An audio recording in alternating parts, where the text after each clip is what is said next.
do too.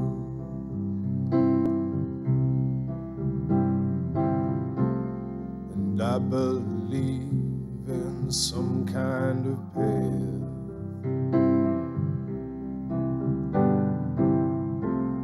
Though we can walk down, me and you. So keep your candles burning, make a journey bright and pure, that you'll keep returning always and evermore. Into my arms, oh Lord, into my arms, oh Lord, into my arms, oh Lord, into my arms. That was Nick Cave. Wow, I don't know if I can hear myself. Into My Arms. I don't know if that's a song about heroin or a song about love, but that's what I'm playing on our pre-show because I'm always get here early. I'm here like right around 6 o'clock, so Jeff Sargent should be here soon, and we will start on the Jeff Sargent show. So give us some time. If you're watching us on YouTube, hello. I am Dan Rupp, your producer, and also your engineer of some sort that I tried to do. So that was Into My Arms by Nick Cave and Bad Seeds. I'll play another Nick Cave song if you're watching on YouTube.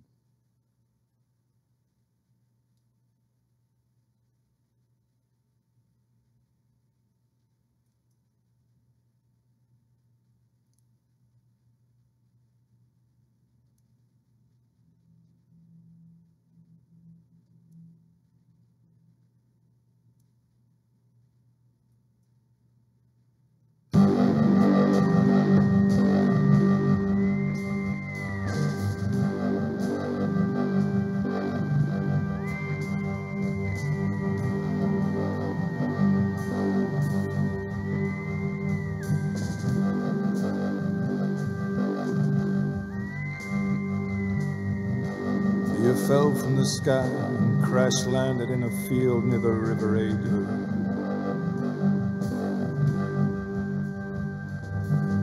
Flowers sprang from the ground, lambs burst from the wombs of their mothers.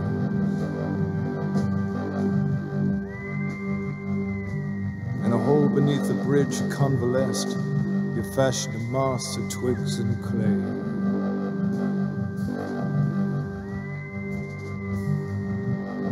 You cried beneath the dripping trees, a ghost song lodged in the throat of a mermaid.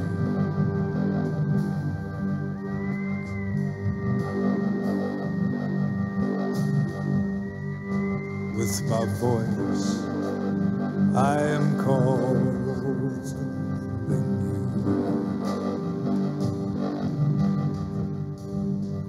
you. You're a young man waking covered in blood that is not yours.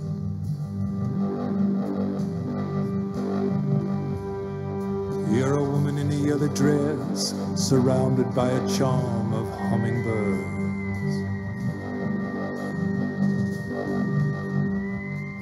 You're a young girl full of forbidden energy, flickering in the gloom.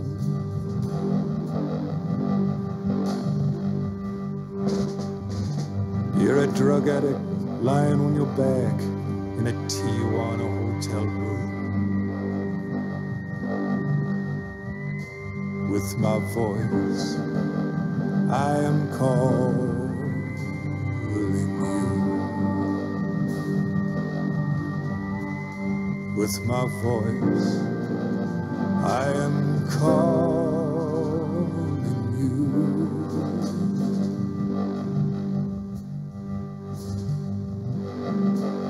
You're an African doctor harvesting tear ducts.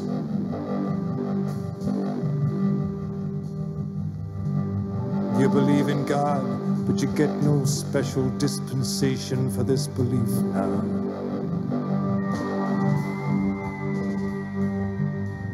You're an old man sitting by the fire. You're the mist rolling off the sea.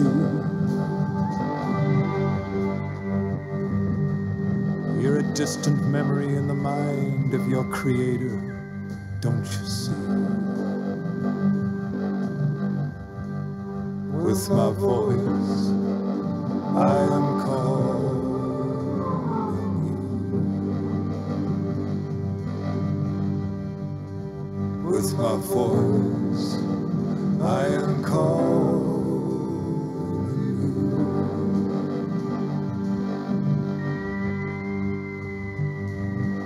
Let us sit together until the moment comes. With my voice, I am calling you. With my voice, I am calling you.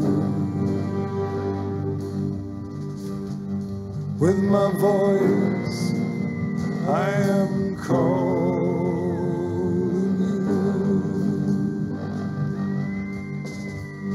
With my voice, I am calling you.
Take a little walk to the edge of town and go across the track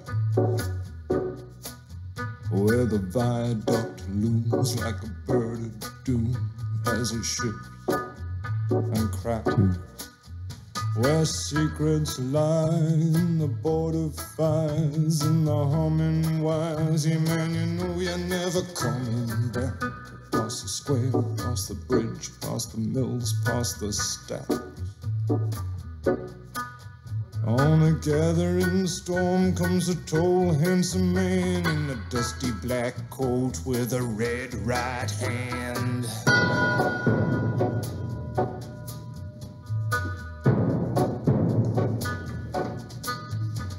Wrap you in his arms, tell you that you've been a good boy.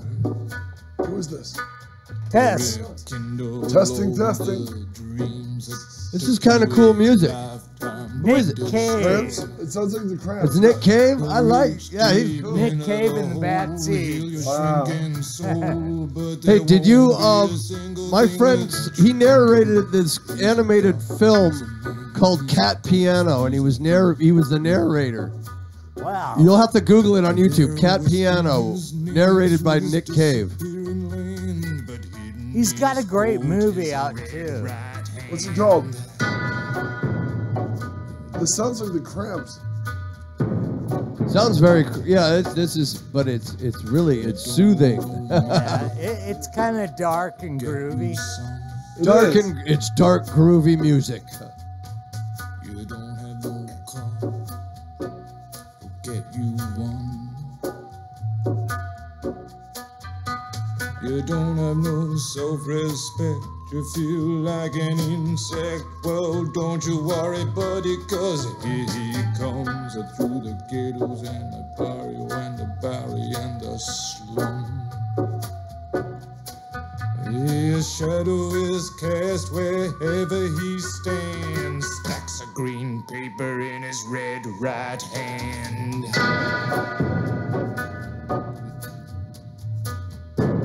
Oh, by the way, I have my friend James that I work with who does good on Photoshop. He's going to Photoshop and make our posters for us for the show and put our faces on the Three Amigos. Wow, really? And make posters for us that we can print out that'll be good grain, that we can put in Rad Coffee and stuff, advertise our show. Cool deal, because I tried to do Photoshop last night, and I couldn't do it. Google was effing with me. Oh yeah, this guy's good. I sent him all the pictures, so we'll have like 3 different Sergeant Show posters.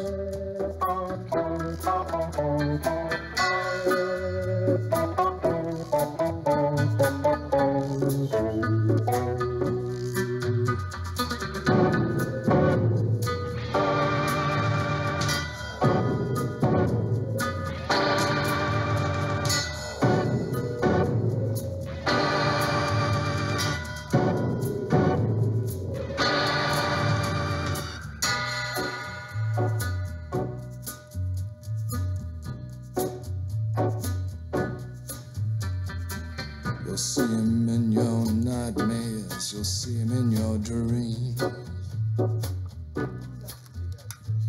He'll appear out of nowhere, but he ain't what he seems. You'll see him in your head on the TV screen. Hey buddy, I'm warning you to turn it off. Yes and Oh, yes. he's a ghost, he's a god, he's a man, he's a guru. You're one microscopic cog in his catastrophic plan, designed and directed by his red right hand.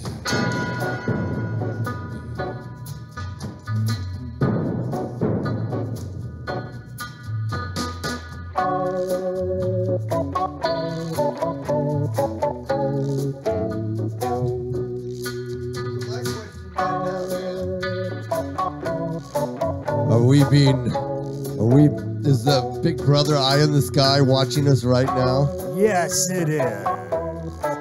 This is behind the scenes. This is behind it. We're already on the air. On YouTube we are. We're not on www.chaoticradio.com. Watch your mouth. Watch what you say. Watch what you're doing. We are being watched. I'm not.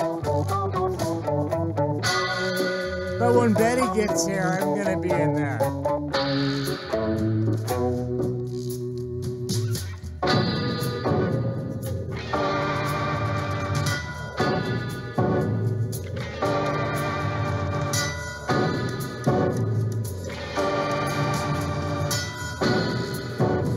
This is Jeff Sargent, live on the Jeff Sargent Show.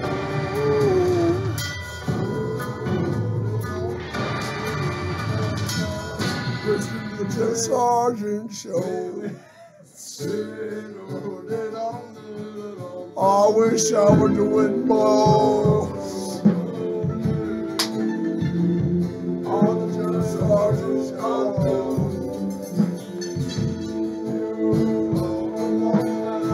Upside down, Yo, inside listen to out, the Jeff Sargent Show. like a black fire. This is Jeff Sargent singing. Black oily gash crawling backward footprints across the carpet to smash all over everything. Wet black fur against the sun going down. Over the shops and the cars and the crowds and the town. And this is the moment, this is exactly what she is born to be. And this is what she does, and this is what she is. Oh, shit! Oh, my God! Get back in here! It's almost time to start the show! This is what she does, and this is what she is.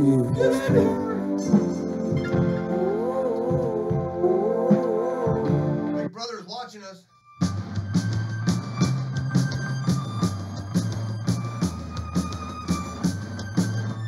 All right, got your opening music tuned up? I sure do. Guess who this is?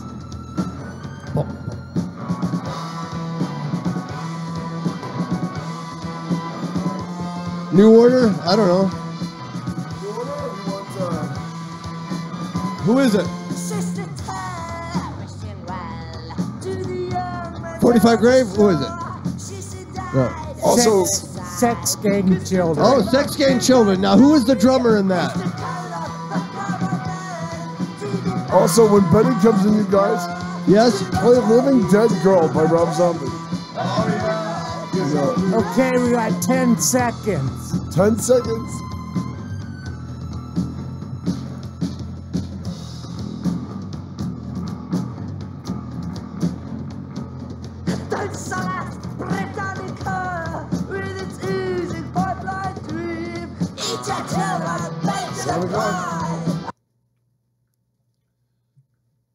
Welcome to the Jeff Sargent Show. And I'm just Sergeant. 909-360-8330. If you want to talk to me, Just Sergeant. My dad would correct me. It's 909-360-8330. That's how my parents called it too. It was 909. I lived here when it was 714. Yeah, me too. That's how old I am. 714, then it became 909. 714 then became the Orange County, right? Yeah. Wow. I need this oh, shit. Look, it's not playing, Dan. It's not working. I'm Jeff Sargent, and this ain't working. There we go. Hi, I'm Jeff Sargent. Welcome. Guess what? I'm just trying to pull my shit together this morning here on the Jeff Sargent Show. Good morning, yeah. It's the Jeff Sargent Show on Chaotic Radio, only on Chaotic Radio, the best radio station this side of Hollywood. Yeah, we're only like, I say this every morning. It's only an hour from Hollywood. East, and if you want a place to park, come out to Rancho Cucamonga. Woohoo, lots of space. Lots of spaces to park your car and not get a ticket. Yeah, take the Metrolink into Hollywood. That's what I do. Oh, Dan, this is what, I went to the DMV right after about that license plate deal. What happened? They said it's a California state law that you have to have a front license plate on your car. I thought so. Really? I didn't know that. I've been driving all this time. No cops ever gave me problems. So I parked for that film festival in Beverly Hills, and Beverly Hills meter maids, those bitches. Whoever they're guys or girls, you're still a bitch. How dare you give me a ticket? That damn film festival. I remember about 2 years ago, there was one. It was on Wilshire Boulevard. I forgot it was daylight savings time. Yes. And it was like after 6 free parking. Oh, son of a bitch. And so it was like, obviously it was 5:55, but I forgot it was an hour early. So they nailed me, and they nailed me hard. Beverly Hills parking tickets are the It worst. sucks. They're charging me $25, but then it went over, and I can't redeem myself in court, or if I want to contest. You're beyond the contest date. And now they want me to pay $50 for not having a front license plate on my car while I was parked. How dare they? Wow. Yeah, it's egregious. Huh. Yeah, Pasadena's real bad too. Claremont, Pasadena, West Hollywood, and Beverly Hills are the worst. Oh, Claremont, you can't even park. If you park, how dare you park your car in your front lawn? Their parking ordinance? Oh. Claremont is the only place where I paid a parking ticket. And Claremont sent me another bill for $40. How dare they? And I asked him why. I went in to pay it. And I said to show him I paid. They said, we forgot to charge this on the one you just paid. It's like, what? And this is like 6 months later. Yeah, I pulled my car out of Claremont, downtown Claremont, at the bagel shop there. And I pulled my car out, and I didn't have my seatbelt on. And I didn't think about it, but then I said, oh, I got to put my seatbelt on. So I put it on, and sure enough, I got pulled over, and the cop was like, you didn't have your seatbelt on. Oh, son of a bitch. I was just putting it on. I go, it's on. I just pulled out of the parking lot. Well, you're putting me on there, He's citizen. putting me on. Well, I mean, Claremont is the only town that they've actually charged. I know the guy they did this to. He had a big truck, and it knocked over a bunch of leaves and I think a little bit of a branch on a tree over on by the church, by OLA. And they literally charged him, you know what I mean, for knocking out part of a branch with his truck. It's just incredible, you know? They'll charge you for everything. No, Claremont's notorious for What's their motto? Upland. We live in the city of gracious living. What? Upland. Yeah. That's what it's called. That's the motto. What does Claremont have? It's the city of trees and PhDs. Trees and It is. You know. Wow, that's kind of true though. Yeah, it's kind of charming. Maybe we should put that on a license plate if I become a permanent resident. I don't think Rancho Cucamonga has like a theme name. We're almost walking upright is what I would make it. Well, there's something about why they have the Hesperia. Now they have that Jack Benny statue at Quake Stadium for a reason, because he said something about he said Cucamonga. He said nothing about Cucamonga. No. Mel Blanc, the voice of Bugs Bunny, used to be the conductor. Cucamonga. That was Mel Blanc. They should have a statue of Mel Blanc down there. But why was it? I thought Jack Benny had something to do with it. Because Mel Blanc. Was it an animated version of him? No. Before Mel Blanc was a cartoon voiceover guy, he was a famous radio show voice. That's why he was able to do so many voices on Bugs Bunny. Oh. And so it's a routine I know only from Bugs Bunny, but I guess it was on the Jack Benny TV show and radio show. And the radio show is now running on the TV show now runs on this TV. And you'll see Mel Blanc doing long before politically correct Mexican voices and all this other stuff. And the Japanese voices. The Japanese voices he does. He does a conductor.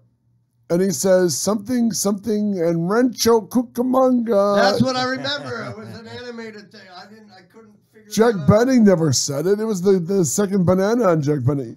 So, that's why if you want to hear Bugs Bunny mentioned. No, but did Jack Benny write Take Me Out to the Ball Game? I never heard that. I'm going to say... He's a violin player. I'll say no, but he probably did. Who knows? Also, one of our coolest guests is on today, Betty Beware. Betty Beware! The most beautiful burlesque girl in Southern California. And more importantly, she runs a little shop of hairdos, the monster theme. She could cut your hair. In a monster and she could style hairdo. it. She could color it and style with style. And one of the cool things... Hairstyles. One of the cool things about her, and then we'll go back to talking about the news of the day and how excited we are about Halloween. One of the cool things about her is, even though she's not living in Upland, she had a really great grasp on how Upland is run or misrun, as the case may be. She's going to tell us what's really going on downtown. Now, Dan, you were at a meeting yesterday. What happened? Was she there? No. What was it? Was a city council meeting? What was it? No, it was a small business group meeting for all the small businesses. Yeah, and why are we having empty empty? Dan, you went to this? Dan runs a little mom and pop weed shop. I wish I did. No, I go to Cory Miller shop and buy his shirts, because I've known Cory forever. You got the same shirt I got. Yeah. I think everybody's got one of these. That's the best one I like from his store. What shirt? You know, we're going to talk about why there's still empty buildings going on downtown on our gazebo going this way and that way. And why is the farmers market on Thursdays doing so bad? So bad. You know, the best one right now is on Fridays over at Monrovia. That place is jumping and jamming on every Friday night. Oh, dude, and Redlands? Oh, Redlands too, huh? Redlands is crazy. The whole downtown Redlands is shut down. The businesses are full. Everybody's eating out and buying stuff. And, you know, it's just so different. So Halloween is good. Sorry. No, they're doing Halloween. They're doing the Scare Fair. Betty will talk to us about that. Our Tammy. What time is she coming in? She's got to drop her daughter off at school. You're not supposed to talk about that stuff. I know. She's got business to take care of, and then she's going to come here, what, around 8? What? It's kind of a buzzkill. Anyway, around 8? Around 8. All right, because they'll give us an hour to... Yeah, she'll be here around 8:15, I think she said. It's like, where's Pat? Oh, I'm cleaning my grandma's basement before I'm allowed to go, sign off with my caretaker before I go to the, show. But the good thing is especially if it's like a creature assignment, once you're done with it, you're done with it. It's all theirs now. Yeah. Now, can you tell us about yesterday? NDA, baby. NDA. You were. I finished it out. Polishing off what they had to do for their presentation, right? Right. So we finished off that. You see the creature from every angle, and now they're going to try and get financing. End of the month. Well, we're about a week away. When Halloween ends, the big event in horror movies, Southern California, is the American Film Market. It's kind of Comic-Con or cons for B-movie filmmakers. They'll descend upon the Lowe's Theater in Santa Monica. Lloyd Kaufman will be there. You know how Stan Lee is the Stan Lee of Comic-Con? Yes. At the American Film Market, it's Lloyd Kaufman, the creator of The Toxic Avenger. Lloyd Kaufman, I love that guy. He was so much fun when we were at Kamikaze that one time. Amazingly cool dude. Amazing. His wife, Pat, was the New York Film Commissioner. She photobombed us. She did. When I was taking pictures with Lloyd, she comes up with that Toxie head behind and is like, What's like cool, I like to do and photobomb people. What's cool about her is when she was the New York Film Commissioner, they were going to shoot Spider-Man. And the Spider-Man, even though it was going to be like $100 million magnum opus, New York, you remember how we were kids in the 70s and 80s, everybody shot in New York, Ghostbusters, Superman, all that. Well, then New York got what they called platinum time. You know how in a film production you get golden time, which is $100 an hour. At platinum time, they would get like $300 a minute. It was just ridiculous. What for these for the to shoot the in New York? The city, yeah, that's what the city's permits were. Yeah, and you were just nobody's gonna. Hey, let's go to that town where you have to pay $300 a minute. So what happened is Pat made it. Pat Kaufman, Lloyd's wife, made it so they could afford to shoot a good chunk of Spider-Man in New York. Where he'd be with the landmarks. And that's why one reason I think the first 3 Sam Raimi movies are the only good Spider-Man movies in terms of the character and all that. They would do what John Romita or Ross Andrew would do in the comic. Oh. And when you'd see Spider-Man swinging in the first couple movies, I guess all 3 movies, but you really notice in the first and second one, they would put all these New York landmarks. They'd use digital to move them closer to each other.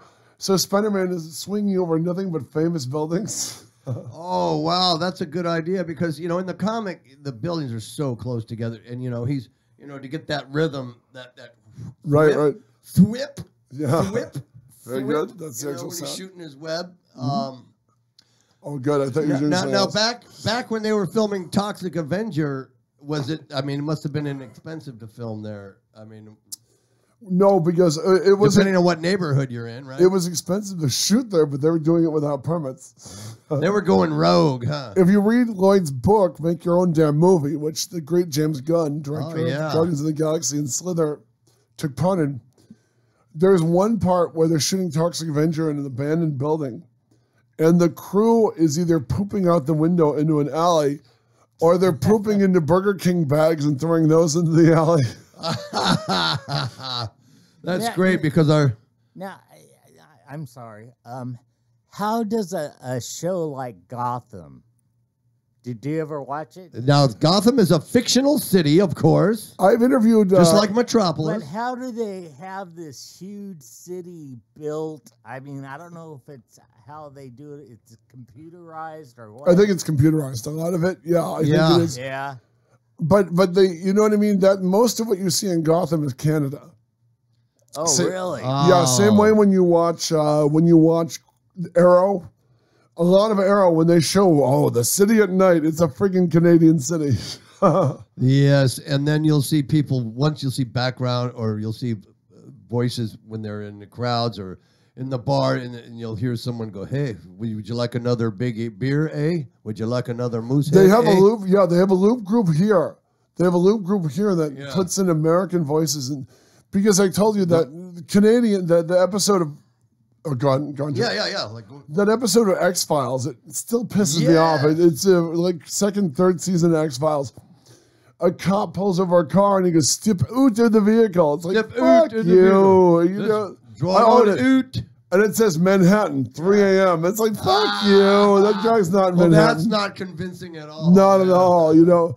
And that always, since the 80s, when New York went to platinum time, and everybody, you know, you would look at Superman or Three Men and the Baby, they would shoot for the first couple weeks. They would shoot in New York. You know what I mean? All the major, here's Clark Kent or here's somebody walking by the World Trade Center, that sort of thing. Then they would cut to the rest of it would be Canada. And Canada looks nothing like New York. Yeah. Canada has the rolled off curves, you know, and here in New York, you would have a sharp curve, where Canada would have these cool rolling curves where, you know, a soft curve, not a hard curve. That makes sense? Where the curve where you step off of is rounded to make it easier if you're in You a can wheelchair. tell, like a lot of films, just by looking at the way the street lights are and the street lamps, Yeah. what state you're in. You know, you see people filming out here trying to convince us it's Florida, Right. and it's, you know, it's right here down in San Fernando Valley. You know, So the police department scenes in Gotham are taking place in Canada? Canada. I mean, it's supposed to be Gotham City, USA, but yeah, it's you know, the surest way. And I've busted a lot of. If you listen to my commentary for Prom Night, where I interviewed the writer and the director, Canadians, especially Canadian director, like in that case Paul Lynch, they're very sensitive about. They think they're pulling it off. You'll always know a Canadian TV director or movie director, because one of the first things they'll show you is an American flag. Oh, you're in America, eh? Here's an American flag, eh? And you look at the old TV series Masters of Horror. You know what I mean? In Masters of Horror, because it was in the early aughts, so it was shooting when all the protests over the war in Afghanistan and the war in whatever were flavors for Masters of Horror. So they always had these episodes with American protesters, and you watch these Canadian extras holding the American flag really awkwardly because it's not their flag, and they're holding it wrong. But they think they're protesting and they're holding it like this. oh, Canada. Yeah. By the way, I could actually sing all of old Canada because at the sign-off when I was a kid, at the sign-off after the last horror movie on the weekend, was a beautiful woman would come out and sing, "Oh Canada," you know. Yeah. And then they would cut to like, you know, it was like a sign off in America, but instead of God Bless America, they've been cutting to all these Canadian landmarks which mean nothing to us, the Americans. Yeah, remember the sign off on TV and it would show the Jets? It would be like Kenny Loggins and from with the Tom Cruise movie, Top Gun. That's why kids watching the opening of Poltergeist, which opens with somebody falling asleep watching TV, none of that makes any sense to them because they're in the era of deregulation where you never sign off. Yeah. You've never signed off, so... They're here. You can't do that anymore. You don't get the fuzzy signal. Remember that you get the Indian head and the dog walks by and starts eating the Doritos out of the bag? Yeah. But, Dan, to finish your point, I've interviewed, like, Penguin from Gotham. I interviewed Penguin, really cool. But I've never watched the show because I don't want to see... Me either. I don't give a damn about Batman at 13. I want to see him on a rooftop kicking ass. Yeah, who wants to see the Gotham and all the kooky criminals before they were the kooky criminals? He's starting to grow up now. He's starting to grow up. To be Batman. Listen, F you. Once I heard that, I saw a TV Guide description. You know, I was flipping through on the satellite. It says, this week, Jim Gordon takes in a 13-year-old Poison Ivy and Catwoman. I'm thinking, wait a minute. Catwoman and Poison Ivy are kids, so you know the two most sexualized comic book villainesses, and you're doing them as 12-year-olds? Screw you, Gotham. Yeah. No, and Catwoman, I hate to sound like a pervert, but she's hot. It doesn't matter what Catwoman is. Catwoman is always going to be hot, no matter if it's a cartoon, an action figure, whether it's Eartha Kitt, whether it's Lee Merriweather. I did a movie with I saw Lee Merriweather over the week. I didn't. Are you still stalking her? Did you steal her garbage? I didn't. You know what? I'm not going to pay $30, $40 for autographs and pictures. Well, the one. Sorry, I've got a show to do. Yeah, you know, I mean, when you're charging for pictures, what the hell? You know what I mean? You could charge. You know who was the sweetest one that gave us pictures when we were supporting Cousin Oliver at Bruce's show? Who? Holly Fields. I adore Holly. Holly gave us, she's all, you guys want a free picture? And people walk by and they go, what? What, free? What? Yeah. And how sweet. She's just promoting herself. Holly Fields is one of the coolest chicks, though. You know, she's really smart. She's really fun. She did a lot of teen. I'm going to call her up and see if she could come here. Let's have her on the show sometime, yeah. She would be on a lot of teenager roles back in the 90s with like MacGyver. What was that 80s? When was MacGyver on? 90s. Don't do that to her. Okay. Don't do that to her. But you know, and then by the way, if you want a female voiceovers, if you want a female guest, don't do that to them. But we have to have some kind of time thing for our existence, okay? Right. So she also does voices for Star Wars. Do you know what else? For the cartoon show. Actually, as a nerd, no, I just busted Dan's balls over watching Gotham. I hate to say it, I love Arrow, and Holly played the big bad of last season's wife. Holly did a season. No, really? Yeah, she was on his. Wow. What's that? BB-8? Trouble by the Crick. I had no idea she did an episode of Arrow. Rebel Plans. Was it one episode or a couple? I think 1 or 2 episodes. Yeah. You know, but it was cool to see her doing it. You know what I mean? That's good. I'm happy for her. No, Holly's busy, you know, and that's the cool thing about her. Always working, doing something. Yeah. A lot of these actors, we don't even realize how busy they are, but they're doing, whether there's voiceover and acting or combination. Right. You know what happens in Holly? Well, also I can save it for Holly, but I'm going to mention what's happening in LA today. At 11:30, I can say it because it's after the show.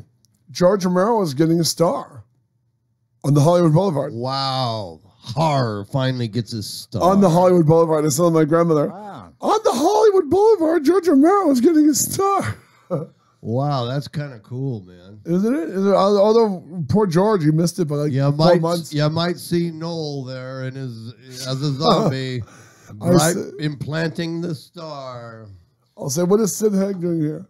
I wonder if George Takei if George Takei has a star on Hollywood Boulevard. I believe he does, and more importantly, hey, did you know this, Jeff? No.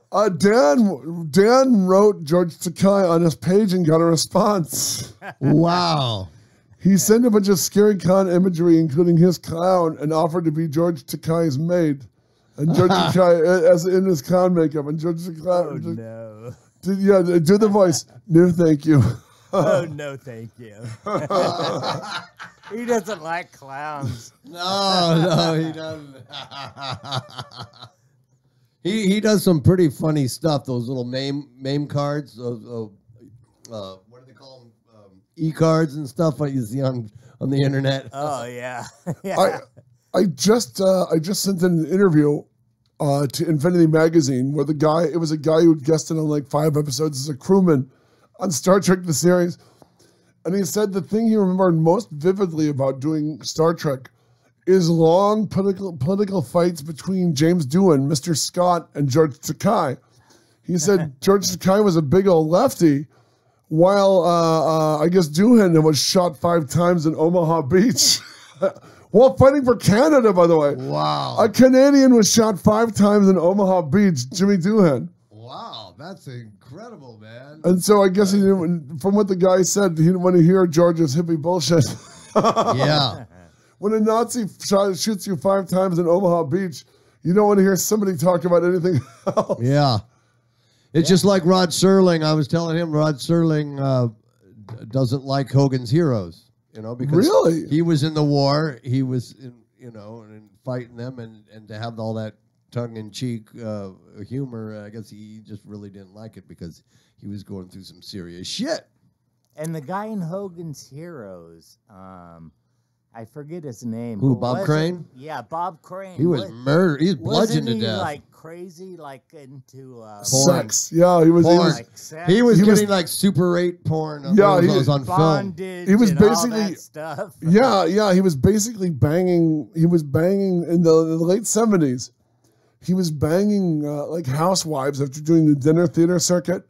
I don't know if I told this story in the air, but in my old apartment, this neighbor of mine was banging Frank Gorshin when he came to town for nonsense. I remember leaving for work, and Frank Gorshin was doing like the walk of. He was doing a play in Little Upland. He did a lot of theater. Yeah, he was doing nonsense, and I'm leaving to go teach, and I'm creeping out at like 6:50 in the morning, and I saw the Riddler doing the walk of shame out of my neighbor's place. Oh my goodness! I had one of my neighbors who was kind of lazy, but she'd work out all the time, but she didn't do anything else, and so she had this rocking body, and I guess she went to see nonsense, and the Riddler came home with her. Wow! And I remember thinking it's 6:50 in the morning, and I'm looking over, and I'm seeing one of my childhood heroes, the Riddler. Wow! I wonder. You got to tell Jeff Bressler this because he did some plays with him. He did some shows with Gorshin. Yeah, Gorshin was sneaking out at like 6:50 in the morning, and I'm thinking, my God, the Riddler. I saw the Riddler. We were at Del Mar. My aunt was staying at one of the race because the horse players down there, and he liked to play the horses. And yeah, he was old school. And we were at our hotel. And my mom, and I was swimming with this kid, and then my aunt goes, "Hey, Jeffrey, look over there. That's the Riddler from Batman." and I'm going, "Oh, wow." And then he goes, then he looked at I'm looking, he saw my aunt whispering to me, and we're all looking at him, and he goes, "Oh, come on." And he grabbed his kid, and they went back in their hotel room. Wow, because you were staring at the Riddler. Yeah, because I was staring at the Riddler. He was discovered. I guess he was trying to be incognito, you know. You know, it's weird because this is like only what 2 years after Batman. Oh, it was 2 years after Batman? Yeah, this is like in the 70s. No. What I'm talking about was the 90s, baby. Oh, when I saw him, it was like 71 or something like that. He was doing nonsense in Little Upland at the Grove Theater, and he was literally champ. What a champ! He was literally doing the walk of fame the walk of shame out of her place. But the Rod Serling thing is interesting. You know what I mean? Yeah. He says I don't like that show because he was fighting. He was in the pits, man. He was he saw some horrible stuff out there. You know? Richard Matheson, who wrote a bunch of Twilight Zones, more importantly, he wrote like The Night Stalker. He wrote Nightmare at 20,000 Feet for Twilight Zone, The Incredible Shrinking Man.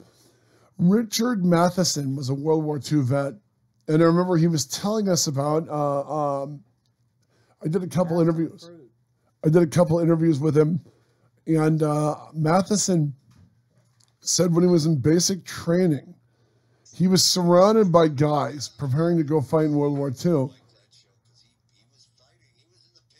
Well, we have a little feedback from you, Dan the man. So anyway, he was talking about it, and he was saying he was sick of people.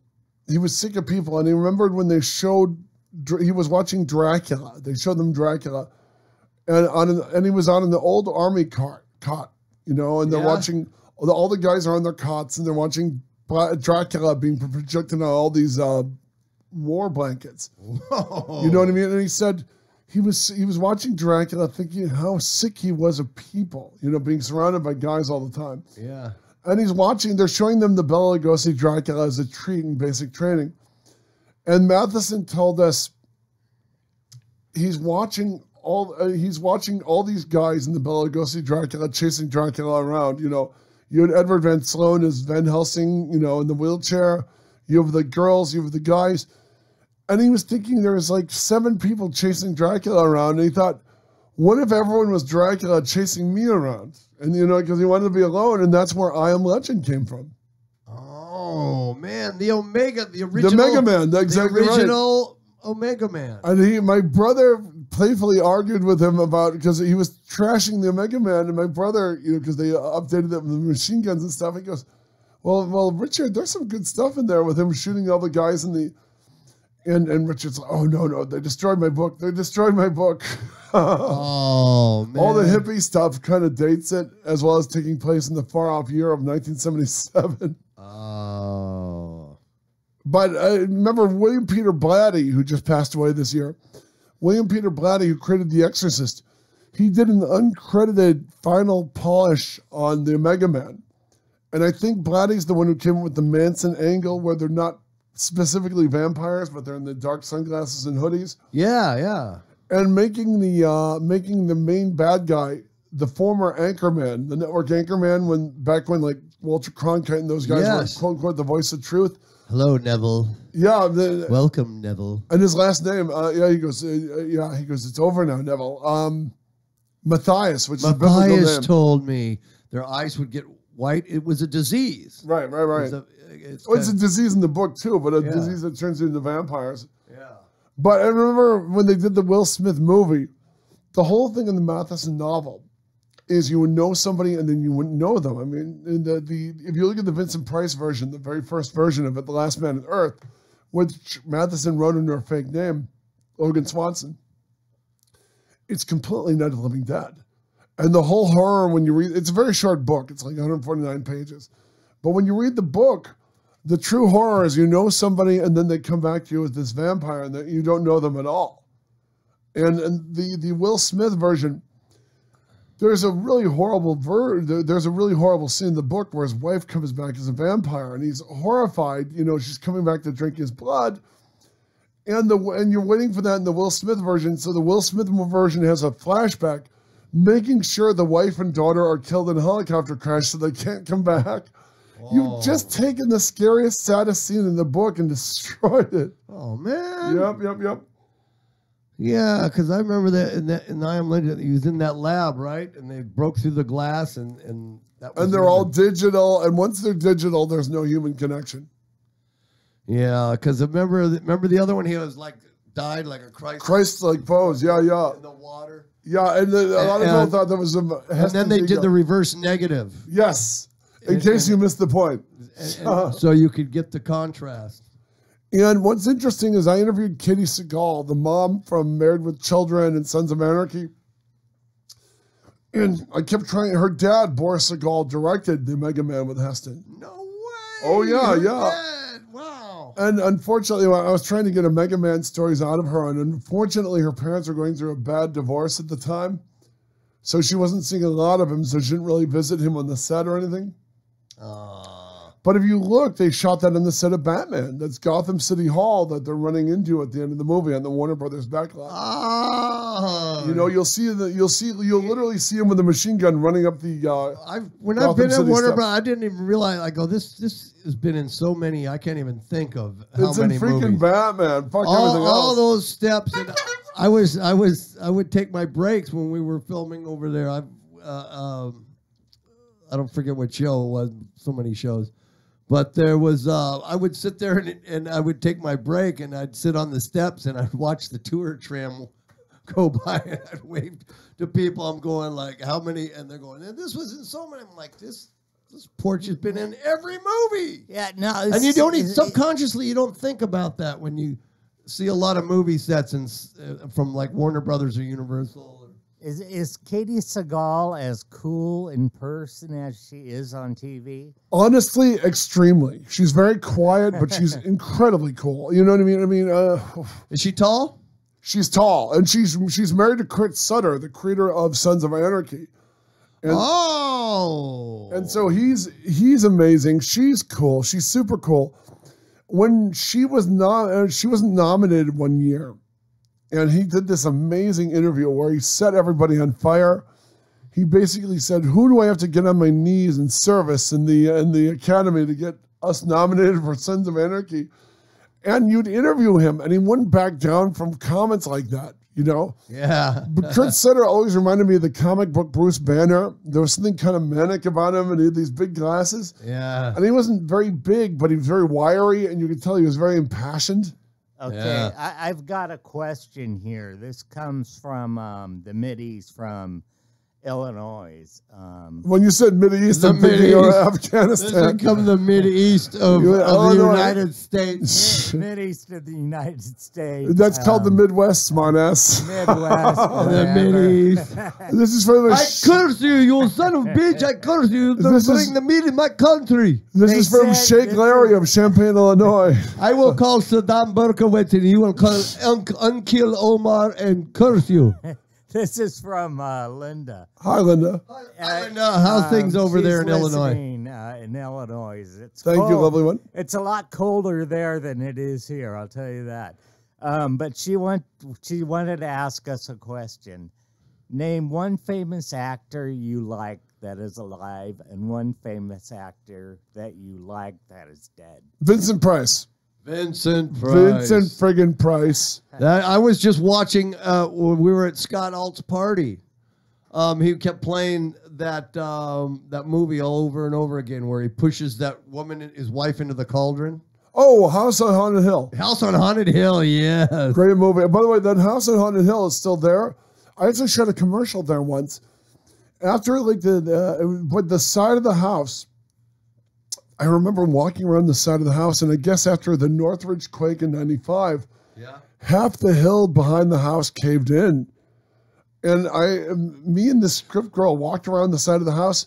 And then it's a 20-foot drop, and we almost dropped. Wait, is that house on a cliff or something? No, what On the side happened of is is it on a it's hill? over by Griffith Park. It's right by the Acker Oh, Mansion. it could just Wow. mudslide right out of there. And huh? it did at the time. I think they had to refurbish it because when we shot the commercial in the 2000s, So it's a real house then. no. Not only is it a real house, it was built by Frank Lloyd Wright. It's the famous Frank Lloyd Wright house of Griffith Park. But Linda, one dead would be Vincent Price. Alive, though. Who alive do you like right now? Jeff, I'll let you answer that and try to think of someone I like. A celebrity? Oh, who? An An actor you like who was alive. An actor? For Yeah. me, it's easy. Who? Then name yours. The Shimmy. Oh, Steve Buscemi. Yeah, okay. Yeah. That's Steve Buscemi. Now there's a character right there. Oh, he's great. Yeah, he would be fun to hang out with, wouldn't he? I like Mark Wahlberg. And I think Mark Wahlberg's kind of cool. I like his stuff. Oh yeah, Timmy told us stories about him over there at the airport there, Burbank, that private airport where Clay Lacey Airport. Really? He Oh, worked- Tim's got some good stories with him too. Yeah, Yeah, he Marky. said he's a cool head. Marky Mark. Yeah, there you go. Marky Mark and the Funky Bunch. How about you, Linda? Hey, Linda, quick question. You're from Illinois. In Detroit, we had something called Devil's Night. And for years, I've heard Illinois has a softer, kinder version called Mischief Night. Is that true? And have you ever participated in the Mischief Night? Devil's Night is where every disgruntled 11-year-old, you'd steal some soap, you'd steal some eggs. And I remember my mother saying, no son of mine will be a vandal. And I said, Mom, it's revenge. And she said, you can't have revenge, you're 11. So, she could call in if she wants. Did she dare call in? not my mom. Station? She's been dead for years. Oh, you mean Linda? Linda from Illinois? No, she texts me, and that's... Text us, baby. 909-360-8330. I'm going to put that fan on. It's getting hot in here, man. Yeah, make sure we turn it off when we leave. Oh, did we leave it running when we left? Yeah. Oh, God. I'm just so bad. I got- forget everything, bits and pieces of my life I leave here at the station. Yeah, you leave your Dad, mouse. producer Dan, help me. I dropped my personality in the store. Your mouse. My mouse, my your brain. yeah, put it up there, Patrick, on the amplifier. And Now turn that button. Plenty of fruit. Just make sure we leave some for our guest. And Jeff, I have something for you. I left it in my car, so I'm gonna run out there and get it. Ooh, is it a picture in a frame? No. When is our picture of Queen Malvolio? And we gotta put it. Can we put it? Hang it? Are we allowed to hang that art in here? We gotta hang it out in here in the lobby, right? Yeah, in the lobby. Okay, in the green room, whatever. Yeah. Don't get Betty Cole too. Well, no. I could hear a little bit of it coming on the microphone right there, but that's all right. That's microphone number 3. That doesn't really make a difference. And I am back. Wait. Cool. 1, 2, 3. Wait. I think I'm 5. Oh, you're 5. 5, 4, 3, 2. Oh, I'm number 1, Mike. Way to go, moron. Okay. That was funny. Okay. We're having Betty on microphone number 4. There, Look at that. See how that cut out? Yes, perfectly. But she's going to be standing there blocking the wind from the fan. But see when I turn off the microphone number 4? You don't hear it sounds like a wind like we're at the airport or somewhere. This is true. Yeah, special effects, sound effects.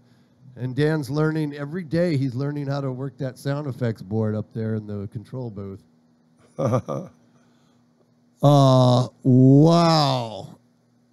Wow, look what Dan brought.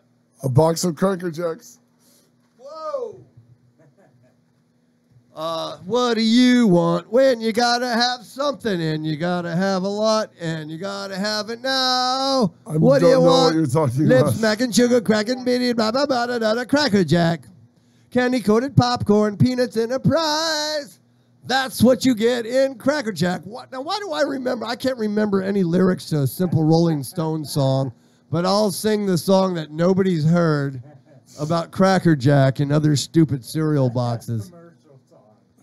All I know is that Cracker Jack sucks. It says new prize inside. You know what? It's going to be another stupid little thing out of paper. We used to get magnifying glasses and whistles in here, and we would take the magnifying glass and we'd throw it in the sun, and we'd hit the angle just right, and we'd burn insects on the ground. What a sick little bastard you Or are. our friends on the back of their head or whatever, you know? Yeah, they had like the little pinball machine. I told you about how the guy who invented that George Chafee brought here, the Cracker Jack guy, the palace right up here on Euclid. I heard that with the guy who owned the palace. This is what I've always been told because my family lives. I have my family over there by that. Yeah, you have to pass it every day to get. I was told that was the guy who came up with the idea of putting a treat or a toy in Cracker Jacks, and that's why he died so rich. Because when he died, Cracker Jack was a big seller. Yes. Now they're all but forgotten. But that guy, the guy who lives there now, this guy Brent, he has got the whole story about George Chafee bringing the Cracker Jack guy to Ontario from the World's Fair. He won a prize for the World's Fair. You know what it was? What? The wax paper that kept Cracker Jack fresh. Yeah, my wife got that. She went on a. Am I on mute? Yeah. Hang on, Sorry. Oh, you are number 2. Oh, wait. You're number 2. Okay. Talk to me, Dan. Yeah, my wife. Can you hear me? Wait. 1, 2. Oh, you're 3. Okay. Oh, I'm sorry. There we go. This is probably where Tam is. Wait. You're still not coming in. how about Don't now? give me dead air. Well, I have to go over there and look. Shut up and talk. 1, 2, 3. A one, a two, a three. Okay. Now, Dan, why is that microphone not working? Oh, wait a second. Dan is doing Jeff's job as well as his own. No, that's number 4. That's that one right there. Okay, that's what Tammy's going to say. Yes. Okay. Now your microphone. Let's see. Let's check number 2. Is that one working? Talk into it. Dan's gonna say something into the microphone in about 2 seconds. 1, 2, 1, 2 and a half, 2 and 3/4. 3. Is mic 2 on? Oh, yes, God, I can hear yeah, myself. there you go. What is it with microphone number 3? I got to look at that. 1, 2, 3. We'll take a sound break. We'll play a song or something, and I'll look at it. We need these 2 microphones on for our guest tomorrow. Our 2 drummer boys coming in. Yeah. So we got to have these functioning. I'm going to be setting up the drum kit right there. Blah, blah, blah, blah, blah. Oh. Hold on 1 second. Okay. Open up your crack jack. See what your prize is. Oh, my. Okay. I'm going to open up. I'm going to just keep talking until somebody does something. Okay. Live on the air, we are going to open this box of Cracker Jack. Dun, da, da, da. Should we have some music playing in the background or what when I do this? I don't really think it's that compelling, but go for it. But, okay, let's see. I'm going to open this box. Now, it's tinfoil. Back in the old days, Patrick, Cracker Jack was in wax paper. Really? Oh, my God. The prize is floating at the top. Not even trying anymore. Look, oh, new prize inside. Stick it, blip it, Cracker Jack. Hey, Dutchie, did Cracker Jack ever make it in England? No? Okay.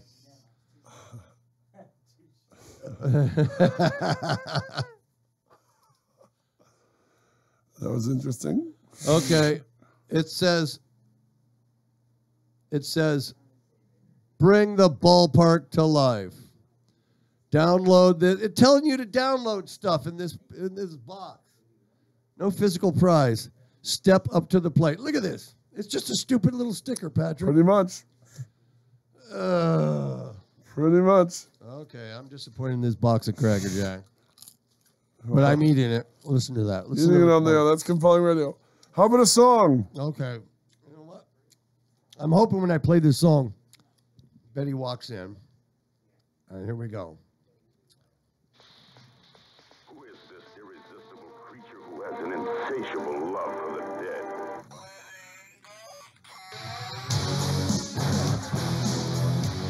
You want to say everything dead girl? Let's get to it.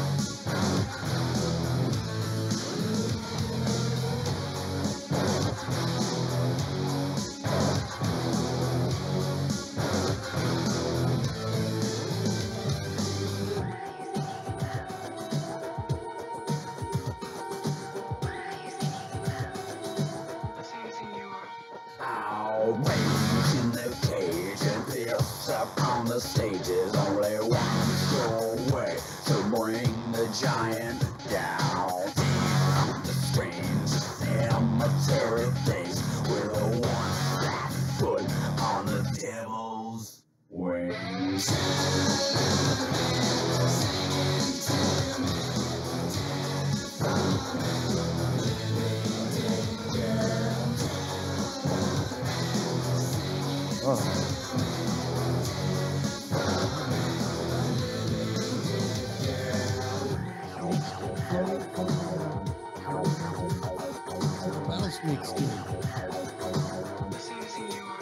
Ooh, scary.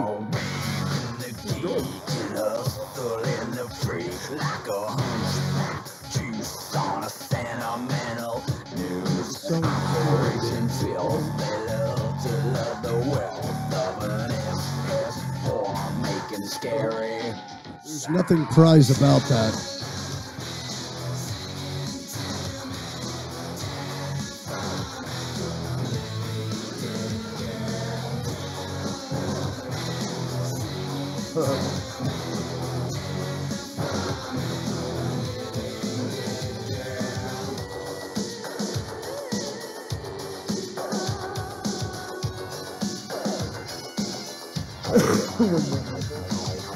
I think the prize is still in her book.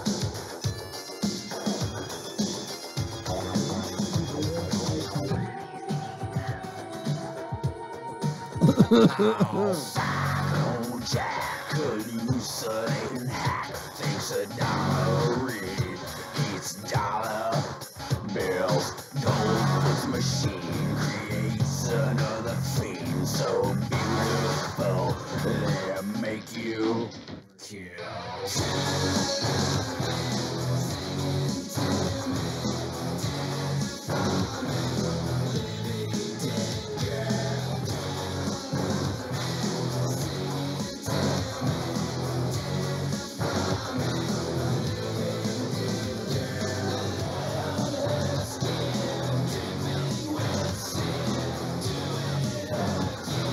We're going to reveal what?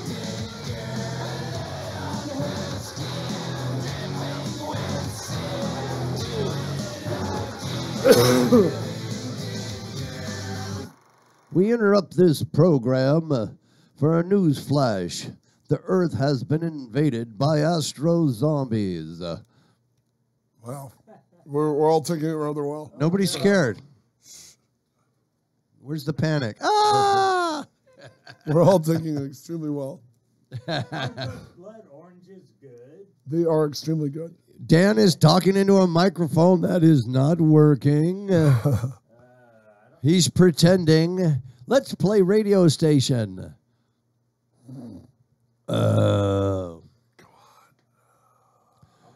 We know we just totally lost thought of everything. This whole Cracker Jack deal got me rambling on about nonsense about Cracker Jack that nobody cares about. Patrick is Talking into the microphone. scrolling his phone. Oh, Everybody's on Facebook right now. Hey, we got a show to do, you guys. we're still on the... Come on, we're still on the air. Put on your magic glasses. No. The magic glass routine's horrible. It makes me sad when Jeff's lost youth. That's because you didn't experience Hobo Kelly because it was only a Los Angeles-based children's show, and while you True. were in Michigan. We had the Friendly Giant and we had the out of Canada. Who's the Friendly Giant? Friendly Giant was this big guy who would save you a Fisher-Price chair near the fireplace. Yeah? He would say, "Here's your chair," and he'd pull up a chair.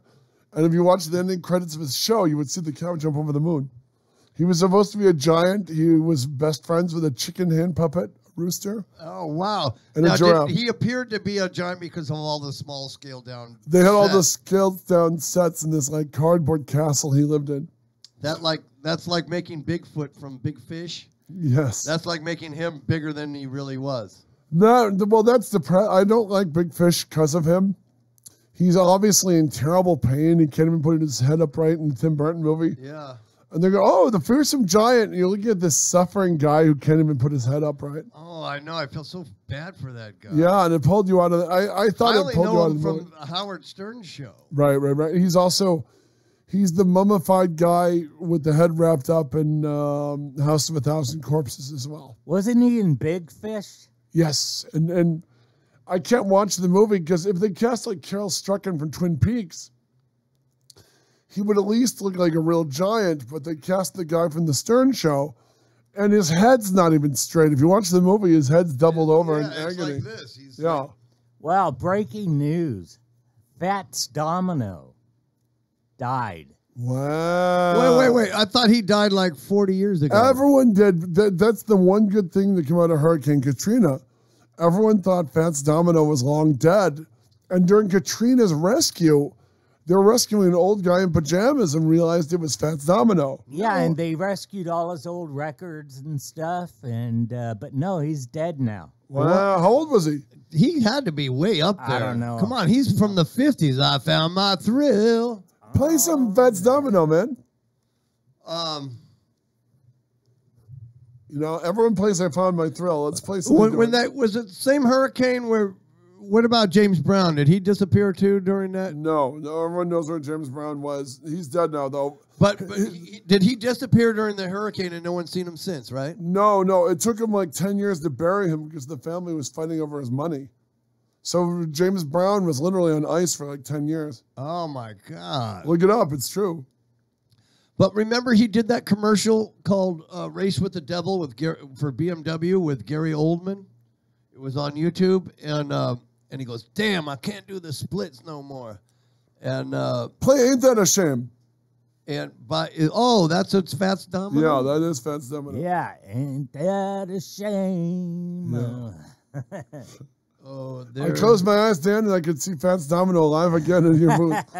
That song was written in 1955. Great piano player. I mean, and you could listen to this video. My Blue Heaven's great too. Play My Blue Heaven. My Blue Heaven's better. Oh, it is? Yeah, play My Blue Heaven. I'll have to read. I'll talk over it while you get it set up. Set it up. My Blue Heaven. It's a great song. Wait, that's what it says right here. Look. Yeah, my mom bought a Fats Domino's record, and her dad, my grandfather, said, "You're not going to have a Nigger's album in my house." Well, one, you should have. I was Wow. like, whoa. Yeah. Wow, your grandfather was a terrible, terrible racist. I guess you could say that back in those days. Yeah, back in those days, I wish we you had could say some. Here, by the way, Major Carnival. What's the name? What's the name of the song? I just My Blue Heaven. My Blue Heaven. No. That's we don't want that one. That's ain't that a shame. Play My Blue Heaven. Okay. My Blue Heaven's much better. I like this. No way, man. My Blue Heaven. This is the one everyone's gonna play. We're gonna play My Blue Heaven, which is the better If you song. say My Blue Heaven one more time, I ain't gonna play it. All right. Play MVH. Okay, wait. I'm sorry. I got out of control. Okay, My Blue Heaven. Not unlike Dan's racist grandfather. Let's find out what this song. This is maybe. Let's see if I recognize it. I'll tell you yes or no.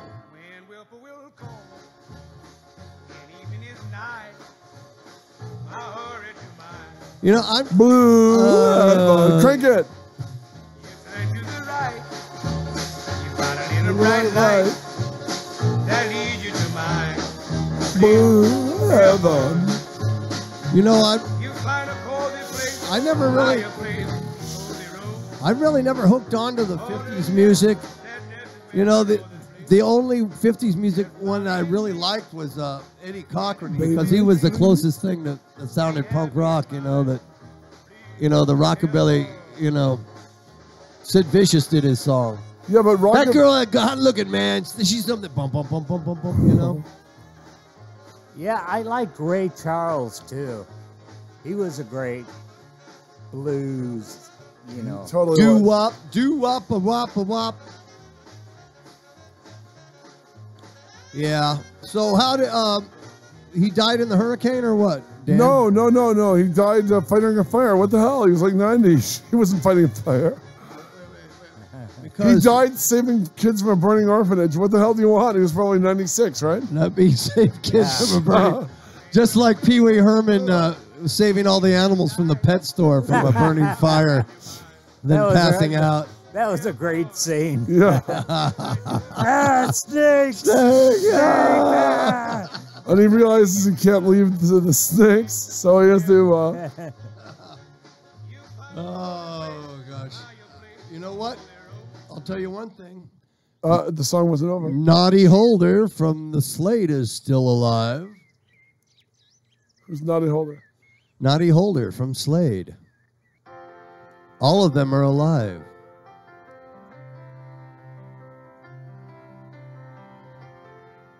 Oh, my.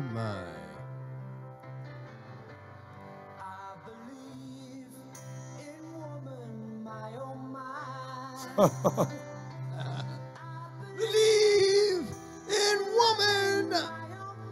Nah, my oh my. Jeff is trying to chase off our last 6 listeners. Oh.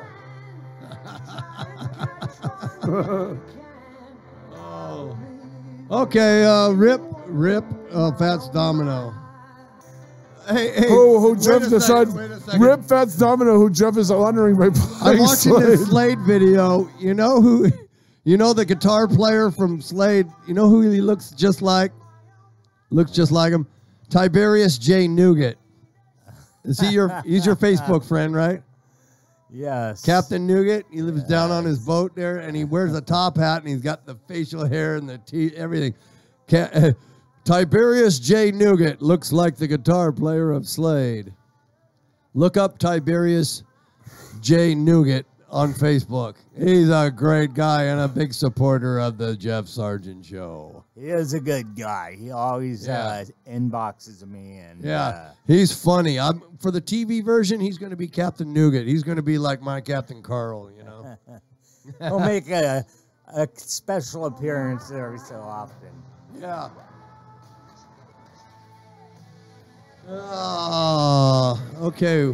Okay, let's have a moment of silence to figure out what the hell we're going to talk about before our special guest arrives. This kind of sounds like REO Speedwagon. It does. It does. It's not one of their better songs.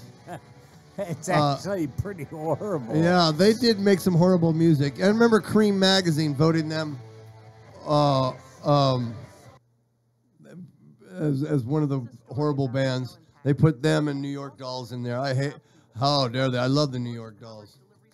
Yeah, I like the New York Dolls. I love the New York Dolls. So we're gonna play "Puss in Boots," man. What did I just say? Okay. I remember I went to go see a marionette show with Puss in Boots, and my uncle took me, and I thought he said, "We're gonna go see Puss in Boobs." I'm like, "Whoa, man, that's crazy!" Because I was like right at that age, you know, you're almost pre-puberty, and I was like, "Whoa, man, I don't know if I should go see this show," you know. And it was just a puppet show about Puss in Boots. It wasn't Puss in Boobs. It was Puss in Boots. Did you just say piss and boobs? Yeah, he got. I would like to see those puppets. He got it all. Yeah, I'm not very bright. Was your uncle also a disturbed clown? Well, he was a clown. Here we go. This is Puss in Boots.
Shut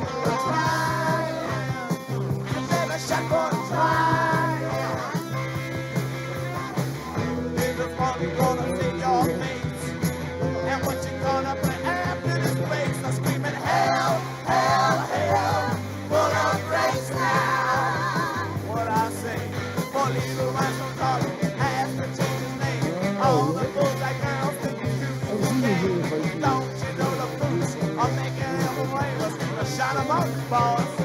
Keep the chain, dressed like pussy and boots. I hope you don't get shot for trying. Shot for trying. Well, this is one thing that I'm trying to say. Sometimes you gotta get away some way. Yeah, just like a 10-foot tall. But now that you get on, just like a 10-foot tall. I sure hope you don't fall. Oh, when you're 10-foot tall. Right here now, make that split. Better move quick. Better not sit. Better get hit. I don't fit the pit. Gonna pour a hoop. I'm gonna shout where you get them through. Just like pussy moves.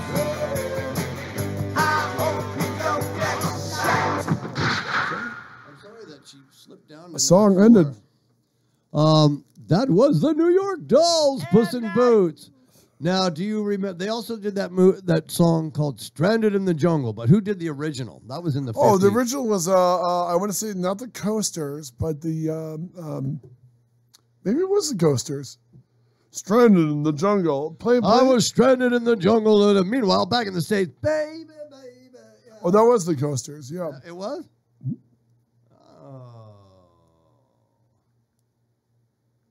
Stranded in Yeah, baby, the coasters, man. Play Stranded in the Jungle. Both veterans, both served in the Navy. Oh, I forgot. Happy Hump Day. Oh yeah, Hump Day it is. So what? No, it's Spaghetti Day at downtown Upland. It's spaghetti night for $6. Where? All you can eat? No, it's not all you can eat. Who wants? You know what? I do not like all you can eat restaurants, Dan. It's called all you could stand. It's called being gluttonous. You're just being a gluttonous pig. All you could eat. I'm going to eat everything here. Just like these extras on craft services that get everybody in trouble on the sets, Pat. Yeah. The old ladies who will be filling their bags with the Coca-Cola cans at the end of the day. Oh, I mean, big, whatever it's noodles and meals, ball stroganoff or whatever it is. And just people just hoarding it. I mean, there's enough food there for everybody, but you don't have to be gluttonous about it. All you could eat or all you could stuff in your bag, you know. Yeah, we would have these food vendors come in at U.S. Foods to our test kitchen. And who was notorious? The credit department, which was mostly... Wow, this is going to sound racist, but it's true. They were mostly Asian, and they would take everything they could get, and they'd put it on a paper plate, and then they put a paper plate over it, and they throw it in the refrigerator, and then take it home. And they just stuff it full as much as they could. Oh, that's so bad. I used to see the same guy Asian guy on the set. Doing whenever there was like crowd scenes and stuff, and there was a lot of people, a giant call, and that guy was like, I'm like, let's save some. There's a lot of people here, and that guy's like, oh, I like it because it's free. By the way, he gave you an honest answer. He gave you his character motivation. Oh, it's free, so you should just hoard it and stuff your face with it. And take some home for your wife and kids. You gluttonous glutton. You're attacking a poor Asian extra trying to make a living in this big bad world. You just eat. You, sir, are a racist. Oh, no. It's anybody that has to hoard food like that. Did you commit a hate crime and strike him about the face and shoulders? Oh, I got him a job on the new Dick Tracy show. Oh, no. You're on the racist Jeffrey Sargent show. Loved by all, especially Dan Rupp's grandfather. And it's funny because my grandfather is from Turkey, so he's Arabic. Oh, does he like turkey? I have turkey, but we moved to New Delhi. I opened up a deli in New Delhi. He'd have a steak knife in your neck by the time you got to New Delhi. By the time you switched it to an Indian caricature. His grandma was Armenian. You know how the Armenians and Turks get No, Armenians don't like the Turkish. Curse you. I used to have, there was a guy downtown Upland, Puzant Sheranian. He had Upland Shoe Repair. I love that guy. Back when George Dumagian was governor. And this guy had the American flag. It was right there on the corner by this gazebo. That guy would fix my boots. I'd get ripping my leather jacket. And that guy, he was old school. One of the old school cobblers that still had that trade, that hands-on trade, man. Hands-on, huh? Hands-on trade. He could stitch up that leather like a saddle. Yeah, no, I used to get my shoes repaired at a food repair shop down in San Diego when I was living down there. Oh, is this your pair of Forrest Gump boots with the bar on it? Yeah. I'm from the suburbs. A shoe repair place? What century are you idiots living in? Would you churn butter too? Yeah, we churned butter with my son Oyort over there at the back in North Carolina and Virginia in the Amish country. We churned butter. You're doing an Indian impression that's sort of lapsing. Dexter, like a no, let's churn some butter. Let's churn some butter. Yeah, I come from a really mixed race. I mean, my mom's side is Turkish, 100% Turkish. That's where I get my dark skin, my dark hair, my dark eyes. What about your clown love? Is that a Turkish thing? Or what's that? What about your clown love? Which side did that come from? That came from my dad's side because my dad is German, but they fled Germany and went to Russia. And from Russia, they fled to the USA. From Russia to love. And, yeah, so the clown side comes more from my dad's side. They started... circuses. No, they started as rodeo clowns. And I didn't like the rodeo. It's too risky, man. I just didn't bullhorns. You seen those guys? That's worse than running with the bulls. You're trying to save that bull rider who gets bucked off. Yeah. And you put yourself in harm's way. Yeah, and you're wearing a barrel and crawling in a barrel. Here comes the Schlitz Motley bull, ready to kick your ass, man. Yeah. So no, I was rescued by this guy named Bert Williams, and he brought me to Ringling Brothers Barnum and Bailey Circus, and I became a circus clown. Wow, really? Yeah. Wow, this is all a true story. Yeah, it is. And I still am with the Yeasty Boys. Bert Williams is a very good friend of mine. So now the Yeasty Boys is your band? Yeah, kind of, sort of. I don't play any instruments. No, he's part of the show, the live performance. Yeah, I dress up as Donald Trump. And I go on stage and they have go-go dancers. So I dance with the go-go dancers and I throw out beach balls and balloons and streamers and just silly string and just F with people. And, you know, a lot of people hate me. But that's fine. I don't care. We don't hate you, Dan the Man. You're our pal. I brought in all this fruit. You better not hate me. Oh, yeah. I haven't touched it. I've been saving mine for Betty to eat. I did have some of the strawberries. Damn good. Yeah, that's a nice fruit tray you had. Yeah, no, everything except for the pineapple. The pineapple I bought at a farmer's market that was grown in Hawaii. Wow. And strawberries are fresh from Nicholas Farms right there on Foothill and Grove. Oh, yeah. I've seen that. That's been there for centuries. Blueberries out of my garden. Oh, blueberries. Seriously? Yeah. Out of your garden. We got all the flavored sweeties. All this. We got strawberry flavored sweeties. We've got blueberries from Dan's garden. You're trying to do a ghost with a Peter Lorre accent. You make him sound like a lowrider from a 70s gang movie. Peter Lorre. Hey man, this fresh stuff, man. I picked all this. I picked all this shit myself, man. Hey man, I want some blueberries for my cereal, eh? Yeah, man. You want some blueberries, man? Peter Lorre show. And the last two listeners are now gone. I got some blueberries on my balls, man. Oh, I knew we'd go there eventually. Betty's going to be on her way here. Almost here. Yay. Thank goodness. Someone to save us from She must be walking. No, she lives close. No, hey, not that I stalk her, but she lives close to my bedroom window. Dan said, I got the fruit in the platter. same complex. Dan said, I got the fruit platter based on the food I found in Betty's garbage. No, I just get her junk mail and, No, speaking of junk mail, God, Pat, what do you do when you get all the?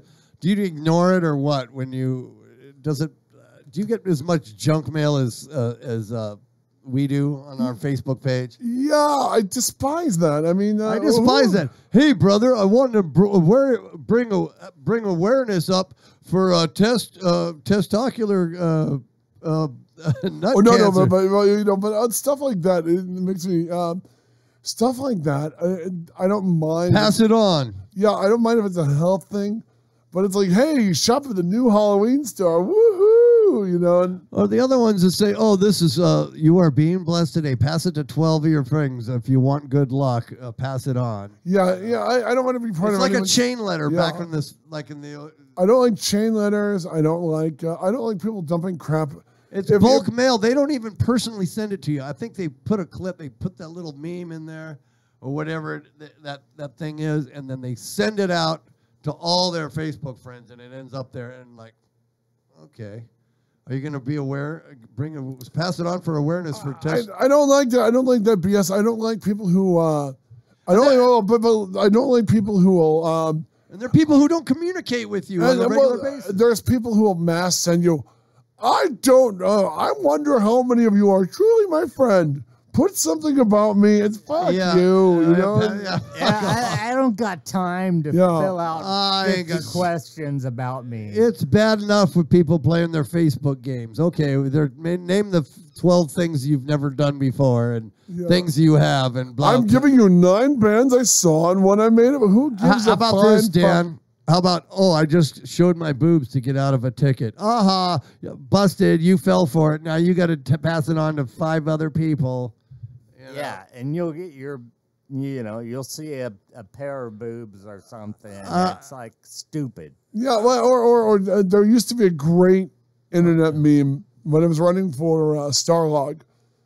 It would say Jessica Alba naked, and you would open it up, and it would be like an idyllic countryside, and then a demonic face would appear. Oh yeah, and you would your ass. Jump, you were watching it at 3 a.m. It's all quiet, and then this screaming demon face, and you're basically being punished for being a creep and opening this.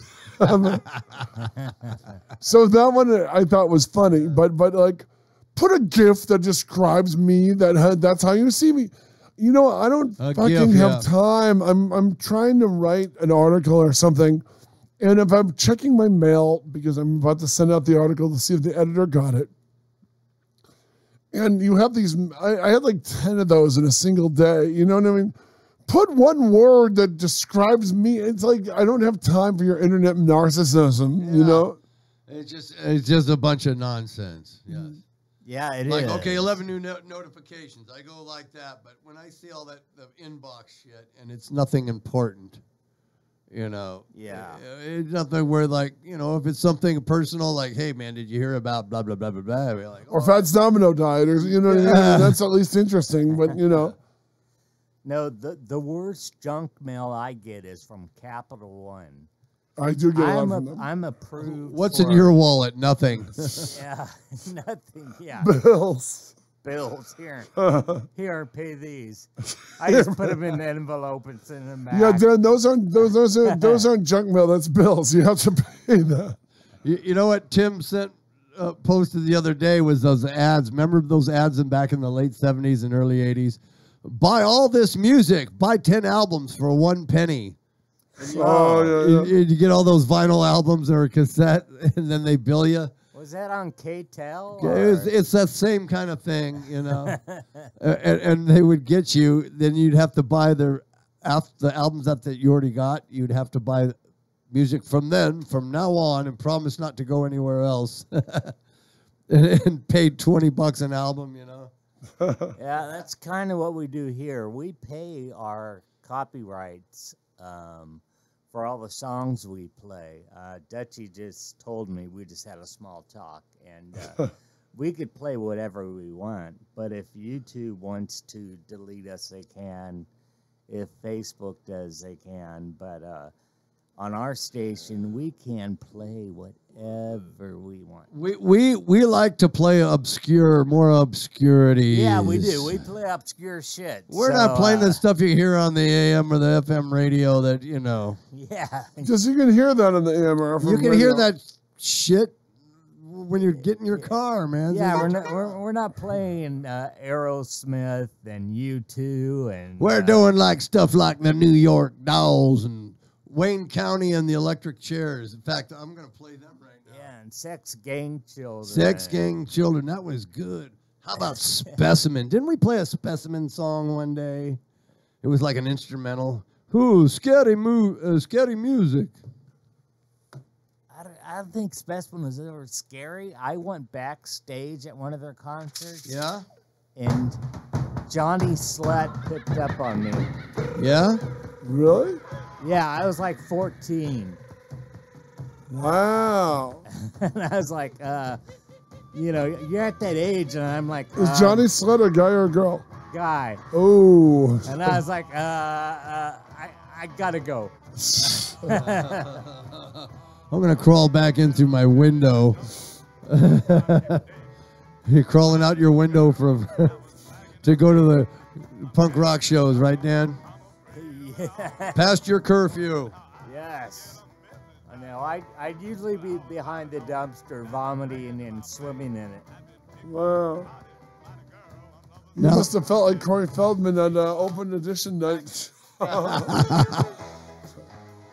Hey, what was that group I just said I was going to play? My short-term memory. Yeah, this is... it went right out. I said it, and then I totally forgot about it. You said Specimen. No, before that. You were going to play the New York Dolls version of Stranded in the Jungle. That's this right here.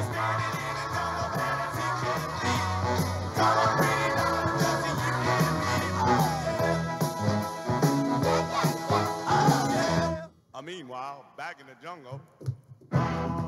Oh. This song had. Oh. Hey, our buddy Greg Gross, he says, play some Hawkwind. It's punk rock. It's space rock. Hawkwind was Lemmy's old group. Wow. Yeah. It's space rock. He went and saw them live. They regrouped. I think without Lemmy, of course. And they played. It was pretty cool. I'm going to look them up.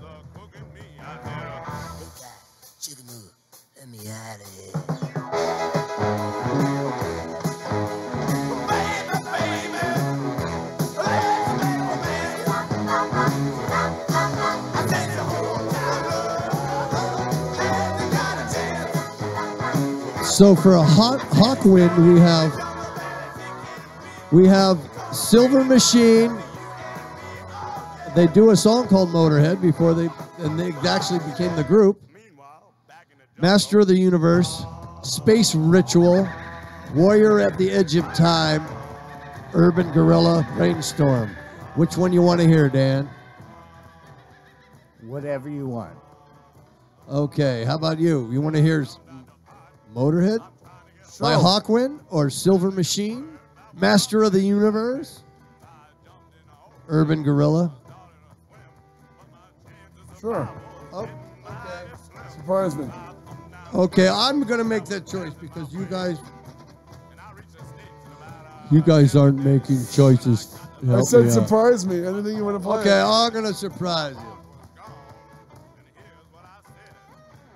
I could just play something on my computer right here. Let's hear what the Motorhead song. I think that's the theme song. 1975. Wow. The year Jaws came out. It's called Motorhead. Then the Silver Machine. Okay, I said the year Jaws came out.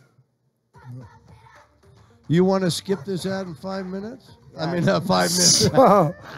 Wow, you are bored.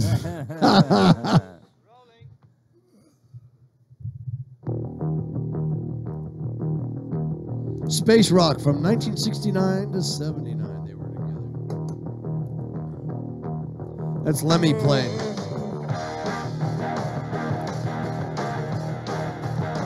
This is Hawkwind.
Wow, that was cool. That was Hawkwind with the theme song Motorhead before the band became Motorhead. Yeah. They even had this other Lemmy song. Oh, my God, 1969. A very young Lemmy. It says Sam Gopal, Sky is Burning. Let's see what this one's about. Originalité du groupe Sam Gopal. Sam Gopal joue des tablas, instrument de percussion indien. Oh, that's a pirate ship sailing in...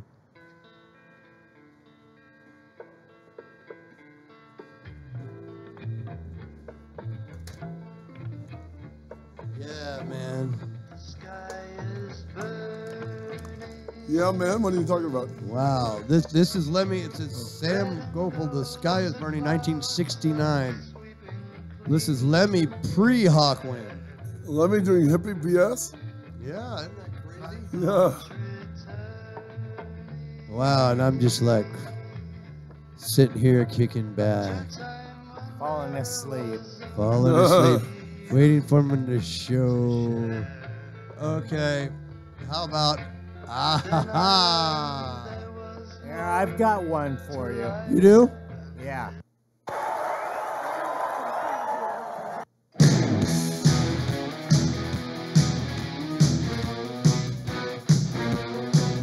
Wow. Very cool, go. Dan.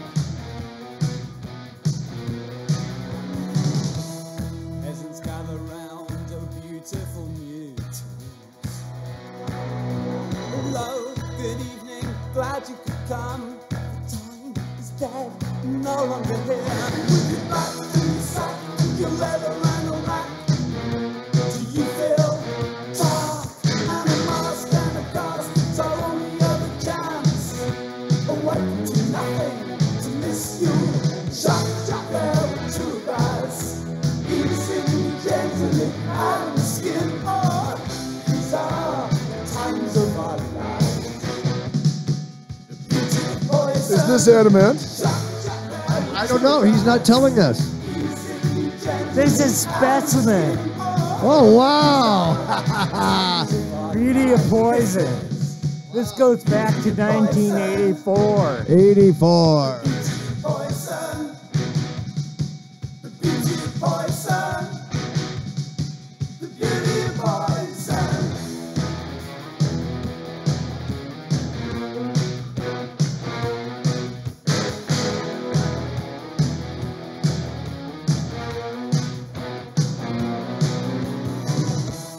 Molten down into the rubber.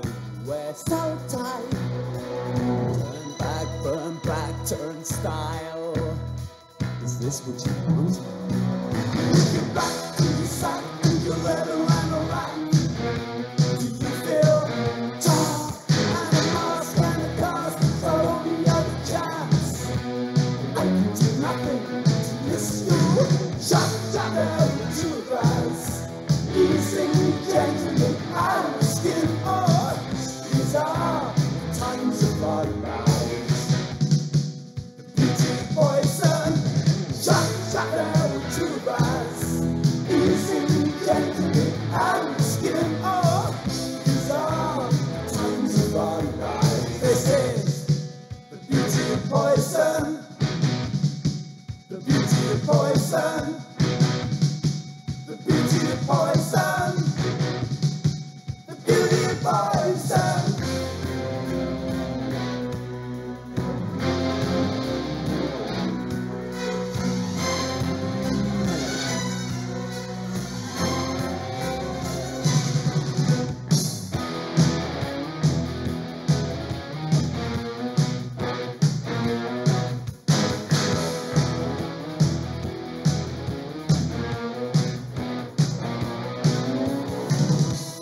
Peasants gather round, oh beautiful mutants.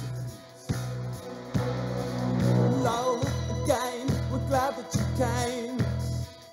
You come down to side. Take it back to your sack, to your leather and a rack. Do you feel dark? And a mask and a cast. It's our only other chance. Why could you nothing to miss you? Shut there to us. Easing gently out of the skin. Oh, these are times of our lives. Beauty of poison. Shut there to us. Easing gently out of the skin. Oh, these are times of our lives. This is the beauty of poison. The beauty of poison. The beauty of poison. The beauty of poison.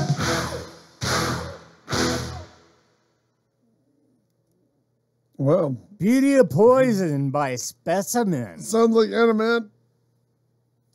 Wow, that was a shot. I wouldn't even. I like the long pause while Jeff was reading his email. Yeah, wow, that was shut up. something else. Your line reading is not guys. believable. Yeah. Busted, you got me. Okay. Hey, Greg suggested that we play Urban Gorilla. That's a good song. Sure. Let's go it. Here you go, chum.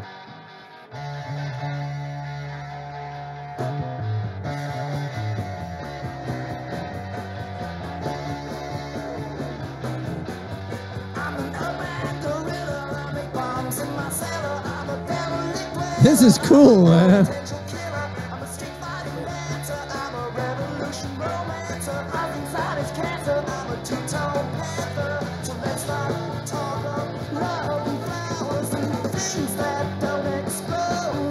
You know we used up all of our magic powers, time to do it.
I see the light.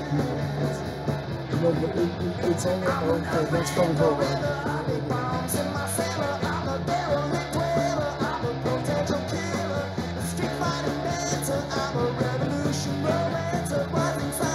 Ed Sullivan impressions. That's what kids want to do.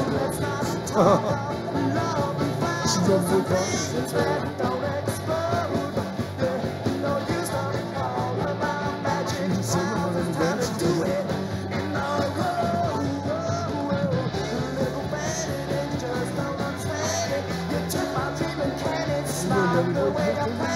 Society's disruptor, I'm a passion instructor, the cosmic like a doctor, the people that collector, alright. Wow, the goddess herself, I see the silhouette. Holy cow, hey, Your Highness. We have a news flash. Betty Beware is in the building. She is looking gorgeous as always. And charming and smart, too. Let's throw that in. You must have done your hair at Little Shop of Hairdos because it looks fantastic, fabulous. Did you see what he did there? Oh, boy. Let's get you in this chair right here let's because, put you in the good chair. You know, not only are you fun to listen to, but you are awesome to look at, too. By the way, we're not worthy. Whoa, Betty Beware, Betty, we worship wow. Betty. Actually, Betty has big news. I think you saw your future husband, Bruce Campbell, yesterday. Oh, my gosh. And people were saying all kinds of things like, Put on your earphones. Talk to us, woman. Get it. Hold on. Let me show you how the pros do it, baby. Hold on, There we go. Okay. Good morning, Betty. Thank you. Good morning. Wow. Fantastic. God, it's good to see you here. Even though it's you know, it's okay. We are so happy now. The show is saved. The God goddess arrives and you're busting your chops about time. Shame on you, punk rock boy. I know. So the goddess Betty. High school traffic, man. Getting out of there is just insane. Oh, yeah. Wow. All the way to the top of Milliken. Right by Altaloma High School and also by Ranch Cucamonga Elementary. And it's like, when school's in, it's Right. like just a hassle. And teenage drivers are the worst. And They are the worst. And their streets are parents' crowded. insurance. Yeah. So you saw Bruce Campbell yesterday. Yeah, the day before yesterday. Tell us about it. You went to Dark Delicacies? Yes. I waited like 4 months for this because you had to buy the book, and then you get your number in line depending on obviously when you bought the book. And of course, I had a good number. I had 59, so I was all excited. But it was real quick. Like no really pictures or anything. Yeah, that's what my friend Noel was saying. He was posting it. He was there getting an autograph for his kid. But he was when you get a long line like that, you're just.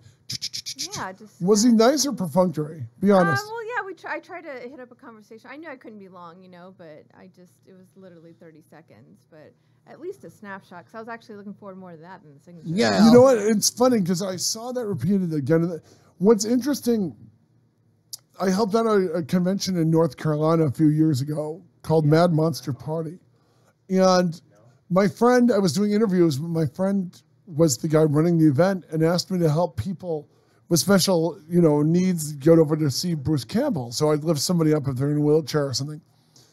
And after 3 hours, he posed with everyone, he talked to everyone, and I've been hearing reports again and again that it was just, you look bummed out, and our friends were too. Yeah, talk about it. I was, because I'm a huge fan, and then I've met him before where it was like an actual photograph session with him, which I paid for, which is fine. Which I'm glad I did because that was it, like probably ever in lifetime. Oh, you're bumming out. Even when you have wedding pictures of Bruce Campbell, you want to. No, maybe it's the restraining order. I don't know, but. Well, that shot, I've seen that picture of you two. It's very cute. It's Betty is wrapped, her hair is crazed. She's wrapped around his leg while he's trying to run. Hanging on for dear life. Don't leave me, Bruce. So exactly. No, tell me about, when did your love of Halloween start? When were you a little girl? Talk about that. Oh, yeah. I can't even tell you the exact time. I could tell you a significant time period, and that was, Elvira, watching Elvira as a kid. Elvira, that was your gateway drug, Elvira. Yeah. Wow. She still is. Have you met her? Yes. Oh, yes. And I think she's got one of the best personalities in horror, too. So, I mean, she's consistently nice to all her fans. I've noticed that too. Nobody's ever said something bad about Elvira. No. You know what I mean? Right. No, I've met her too, and she's very wonderful. And Elvira was cool with you stealing her garbage, Dad? Yeah, she didn't mind me going through You said her Betty trash. turns on the light and thinks it's a raccoon when you run away, but Elvira was cool about it? Yeah, no. Betty has a light sensor, so that goes on right when I go near her trash. Dan has been. I'm used to it now. You're like, oh, it's just Dan. Yeah, she turns on the light and Dan is like, and runs away. Oh gosh! Look, it's streaming live. It's going. It's Your adorably red hair is showing up. A credit to your store, the Little Shop of Hairdos. Yes. Oh, yes. And by the way, Downtown Upland is having a big Halloween festival for all families of the community and everything. It's completely free. The city actually puts it on. When is this? On Halloween night from 5 to 8. Early on Halloween night. Yeah, so now, Tuesday. tell us about your sold-out Halloween haunt. Oh, Your haunted Upland. That was really successful. We still have our last weekend left coming up, but the goal was to do 6 shows, and because we just got overwhelmed with people still wanting tickets, we went ahead and put out 8, so we ended up selling 8 shows. Wow. But I know we could have done more. We're just tapped out, so. Yeah, Scott and Marco do a great job. Oh, yeah. Absolutely. Doing that show. How many of the both friends of mine. How many of the tours did you guys go on? Did you do every one of them, Betty, or? No, it was kind of like in and out because I was just making sure everyone got in the salon properly, and then I shut down all the lights and I light candles and everything. There's people really into it. Then they have the little talking boxes. You ever seen? I've never seen those before, so this is the first. Yes. Yeah. Scott Alt has those. Yeah. Scott does all that stuff. I went to Scott's party, Betty. It was great. That guy has the best haunted backyard ever. It was better than Knott's Berry Farm. Yeah, so, I mean, people thought that was amazing. And then we got to go in the Oddfellows hall, which is not open to the public. So that was another kind of a treat, too, which is a really creepy place. That's like it's like going into the Freemasons altar or something. Right, yes, yeah. That's kind of creepy. Their little ceremony. Yes, perfect, thank you. Yeah, Oddfellows are weird. I never understood. They're very odd, those fellows. You could say they're odd. But then I saw a documentary on them, and what they do is they scare the people to scare them to be good. So you sit in this chair and you're like there, and they come in these masks and gowns and stuff, and they frighten the crap out of you, and and then it's like, this is what you have to do to be good. If you're not going to be good, you're going to see this all the time. So it's a good organization, I guess. I don't know. I'm not an odd fellow, but listen to you. Very mysterious. Yeah, I'm just a freak. How did you feel every time you go in that building? It is creepy because there's what is weird about it is the building's over 100 years old. There's a lot of actually history in it too. I guess that's where Upland became Upland. Yeah, was in that building because we used to be North Ontario. So they signed all the documents in that room for us to become Upland. So there's tons of history in it. But what's really weird is a lot of stuff in there. Just supposedly there's ceremonies still that continue on in there and everything, but nothing ever seems to be moved there. It never looks like there's people in there at all. And as of this year, Upland is like 111 years old. Oh, yeah. And some buildings are older than that. It just seems like any building that is over 100 years occupies some kind of spirit of some kind. Oh, yeah. Of course, you're going to have a few dead bodies that happen within that time, too. Especially back in those days. A lot of people didn't go to the hospital to go die. A lot of them died in their homes, and they want to hang on to them. This is the cheerful Jeff Sargent show. No, Betty, you mentioned your store is haunted. But after the ghost tour started, have you had like a Cory Miller experience where something was acting up? No, it's so odd. Ironically, nothing has happened to me, but all of my stylists, all kinds of people in and out of there, even clients, everything. Everyone has a story about it being in there, but I don't know. Maybe they just think I'm one of them or something because they don't bother me. I think the spirits are pleased with you that you're painting over that horrible marble that and the clouds and the cupids. The clouds and the cupids. Oh, God. Sponge painting from the 90s. Yeah. I think they're pleased with taking that and making it a little darker for them to feel comfortable. Feel more like home. Yeah. Interesting. No. Talk to us. Your first Halloween. What kicked off? You mentioned Elvira. So, what was the first Halloween costume you ever went out as? That's a tough one. I don't know. From the earliest I remember at one point in elementary school, I was a cave girl. Really? Costumes back then were very simple. It's nothing like the cosplay days of now. You know, it was just like whatever your mom made in a day, and you put it on. Maybe some face paint.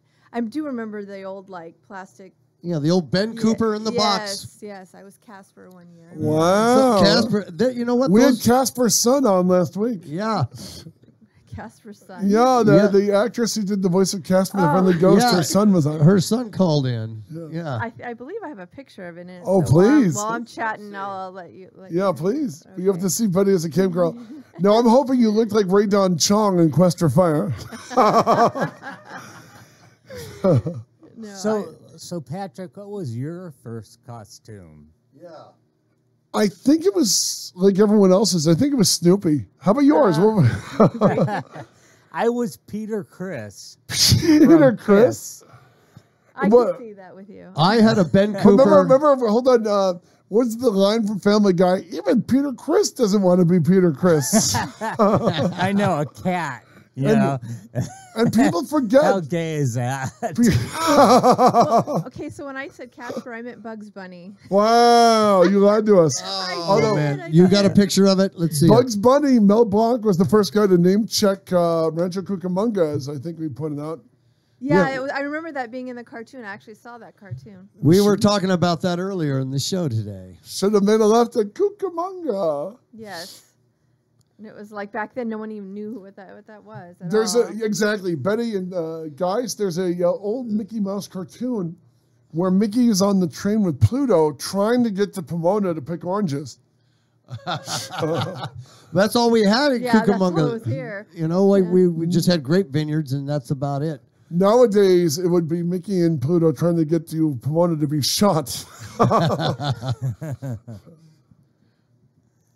Yeah. Wow. Look at this, Betty. Beware, year one. Let's see. It's hard to see it with a phone. Let's see. Oh, my goodness. Oh, you know what? That's a scary-ass photo. Is the hottie on the right your mom? Yeah, my mom. Wow. Turn it to where, oh, yeah. Oh, wow. That's a scary. Bugs Bunny looks demonic. He's got red eyes. That's very scary. Or what about those ones that had the big inflatable heads? Oh, yes. Cookie Spooks. Yeah. Remember Cookie Spooks? I remember having one of those, too. Wow. Ben Cooper masks, man. They had the plastic face. I always wanted to be Spider-Man or Batman. You know, Batman had his own chin that would come with the mask. Mine was really stupid. Mine was a Ben Cooper in the box. Keep the camera on Betty. Keep the camera on Betty, okay? Nobody needs to look at us. It was. Mine was a box and it said hippie. I had this for years. It looked like a guy, looked like a Bob Seger with a flower painted on his cheek, a flame retardant, green. Oh, you were flaming retardant, though, right? And it had a peace sign on it with hippie clothes, like a vest and everything that just printed on a jumpsuit. Nothing says I don't care as your parent like giving your kid a generic. I have the generic. Can you hold on one second? I think my alarm in my salon is going off. Sure. Uh-oh. Yeah. This might be a breaking news story. It could be a story. spirit. It could be a ghost. A ghost leaving with your radio. Wow. Short and sweet. That's the typical Betty Beware appearance. Yeah. No. Like one of her spirits, Betty has faded into the ether.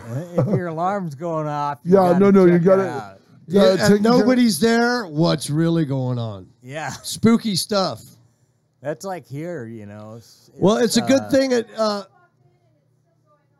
you need to go, Betty, we're cool with that. Hey, Betty, should we call Scooby-Doo and the gang? I'm 6'9". You want me to inquire why it's going off? I can drive over. Okay, let's see. Have you ever wanted to dress up as Daphne or Velma? Yeah, give us your hottest costume. Give us your hottest. When did you dress as a cat or a French maid? I never did any of that. I don't know. Well, perfect. To me, that was like what everybody did. You know? Yeah, but I everybody didn't- cool. Yeah, but I was a geek, so I never. Would With you wear that- glasses? With glasses? Did you wear glasses? Did in you wear school? the Bugs Bunny I normally costume? do wear glasses. Yeah, Really? No, yeah, I saw pictures of Betty In glasses? in her younger years, and she was a Her little younger bit, years. She's not Jessica Tandy. she was a little bit awkward, just like me. I mean, you know me. I wore headgear, leg braces, prescription shoes. My I mean, God, I'm Now a that would be a a mess. a young Dan Rupp, Ben Cooper costume with braces you put on your shoes. That would Dan be was the kind of guy at the 6th grade dance. Would you like to? She's already no. wouldn't it be great? I would like to see another burlesque show with Scooby-Doo characters. Can we do Velma and or Daphne? That would be interesting. I'm sure that's out there somewhere. No, he wants you to dress as them. You want to dress them and do a show in that? Yeah, Jeff is a fetishist. What? Well, a lot of burlesque has a lot to do with that because it's almost like cosplay meets burlesque. So. Yeah, I love it. I love the theme. When they changed the theme, I went to Characters one night and they were doing they did the Batman. They did Batman characters, and it was, of course, I had fun with that. Yeah. So there's so much. I did put out a call. This means nothing officially, but I did put out a call to the Grove if they will let me do another Valentine's. Wow. We will support that. We will support that. We'll pimp that. Right. I'll talk to Bill. Yeah, you well, know. Bill thinks it's fine. It's Sherry, you got it. Sherry is the one that Wow, Sherry doesn't like burlesque? It's just she's real Christian. Stuffy. There's nothing wrong. Yeah, we'll say stuffy, not Christian. We'll just say, You know what? You're gonna put some Betty Page stocking stuffers in his stocking this year. What? That doesn't even make sense. Who? Well, Sherry's a her. But okay, so Bugs Bunny as a child, what was your first teenage costume? I remember being a pregnant nun. Wow. Oh my God. You've been naughty from Jump Street. Yeah. So how that was old- back when not everyone got offended over everything. How old were you when you had your daughter? My first one, I was 19. Wow. Yeah, I That's have a like my wife. 22-year-old. My wife was 18 when she had my son. Or it's not my son, but he is my son. Right. All these sorts of shocking announcements. Dan is disowning and then reclaiming his son. But you know what? Talk about that. Talk about growing up Halloween in Southern California. That's what I'm really curious about, you know? Right. I always kept things traditional. I've always had parties. I've always done things. Even up until last year, I've taken my youngest trick-or-treating. I mean, Wow. Yeah, you know, I mean, even if we just do a couple blocks, we got to go trick-or-treating. You have to. I mean, Yeah, trick-or-treating, man. I still trick or treat as an adult, which doesn't surprise anybody. Still dressing as Scooby-Doo. Yeah. This is Jeff Sargent trick-or-treating. And the porch light goes off. There's a large mentally ill man dressed as Scooby-Doo on our porch. So how's the salon coming? Yes. Good.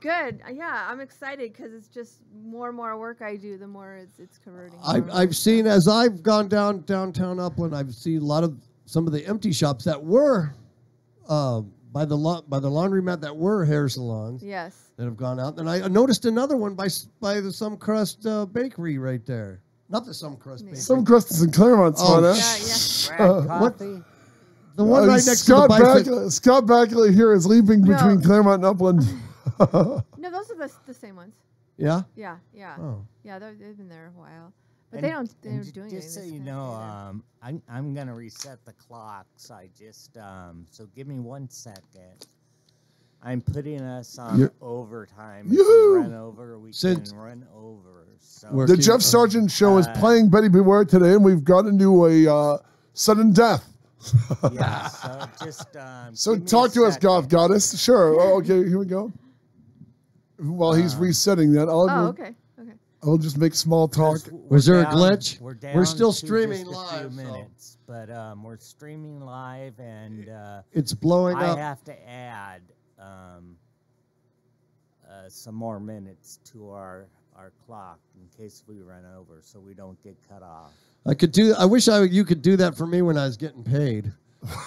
when I'm on the clock. Yeah, I wish I could do that when I'm getting paid, but I don't get paid. So, You bums are breaking my heart. Okay.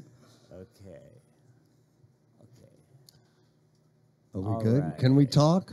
Are we alive?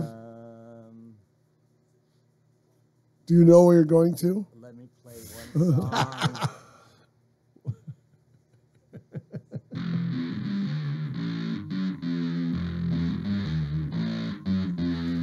What is this? This is from the Grosse Pointe Blank soundtrack honoring the film written by my brother.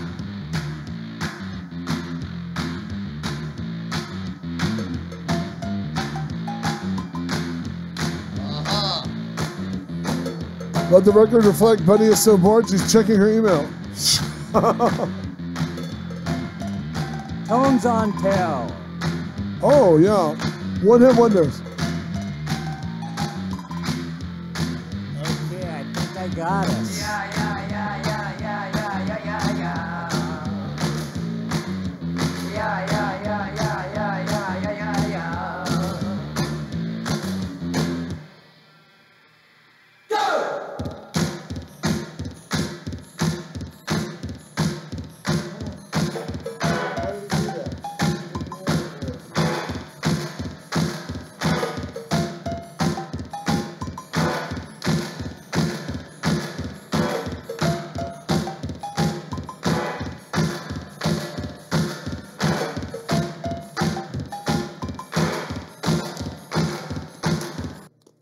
So, George Okay. Romero, Okay, go. We are on overtime, So- so we're good. Okay, I got us on. thank you, sir. So, George Romero is getting a star on Hollywood Boulevard. Your thoughts on this, Ms. Beware? I would have assumed you've gotten it a while ago. Amazing, huh? He Yeah. died right before he got it, too. Yeah, exactly. That's sad. That's sad. So, what was your gateway movie? What was the thing you saw as a kid? Talk about. We wanted to hear you talk about Halloween, Betty. What did you see? What irresponsible parent let you watch Chucky or whatever?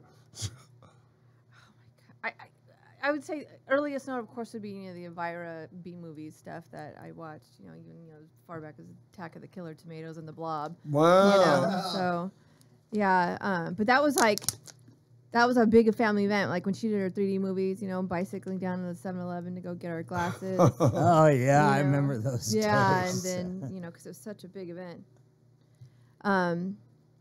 But then Theater of Wax. I think House of it's called. Wax. Yeah. House of Wax. And then when they re-released her shows on DVD, that was amazing. I went and got that because it was so cool to see her all over again there. And I'm so glad that she's still doing well. She's doing her farewell tour Yes. at Knott's Berry Farm. Are you going? No, I haven't gone. I've never actually seen her perform like that, so I've only just met her in person. Is she retiring or what? Do you know? I No, think she's she's doing other projects. She's Yeah. skipping Knott's, and I think she's doing a cartoon after Knott's. Yeah. This is her announcing she's not going to do Knott's anymore. Right. She's got an autobiography coming out. Yes.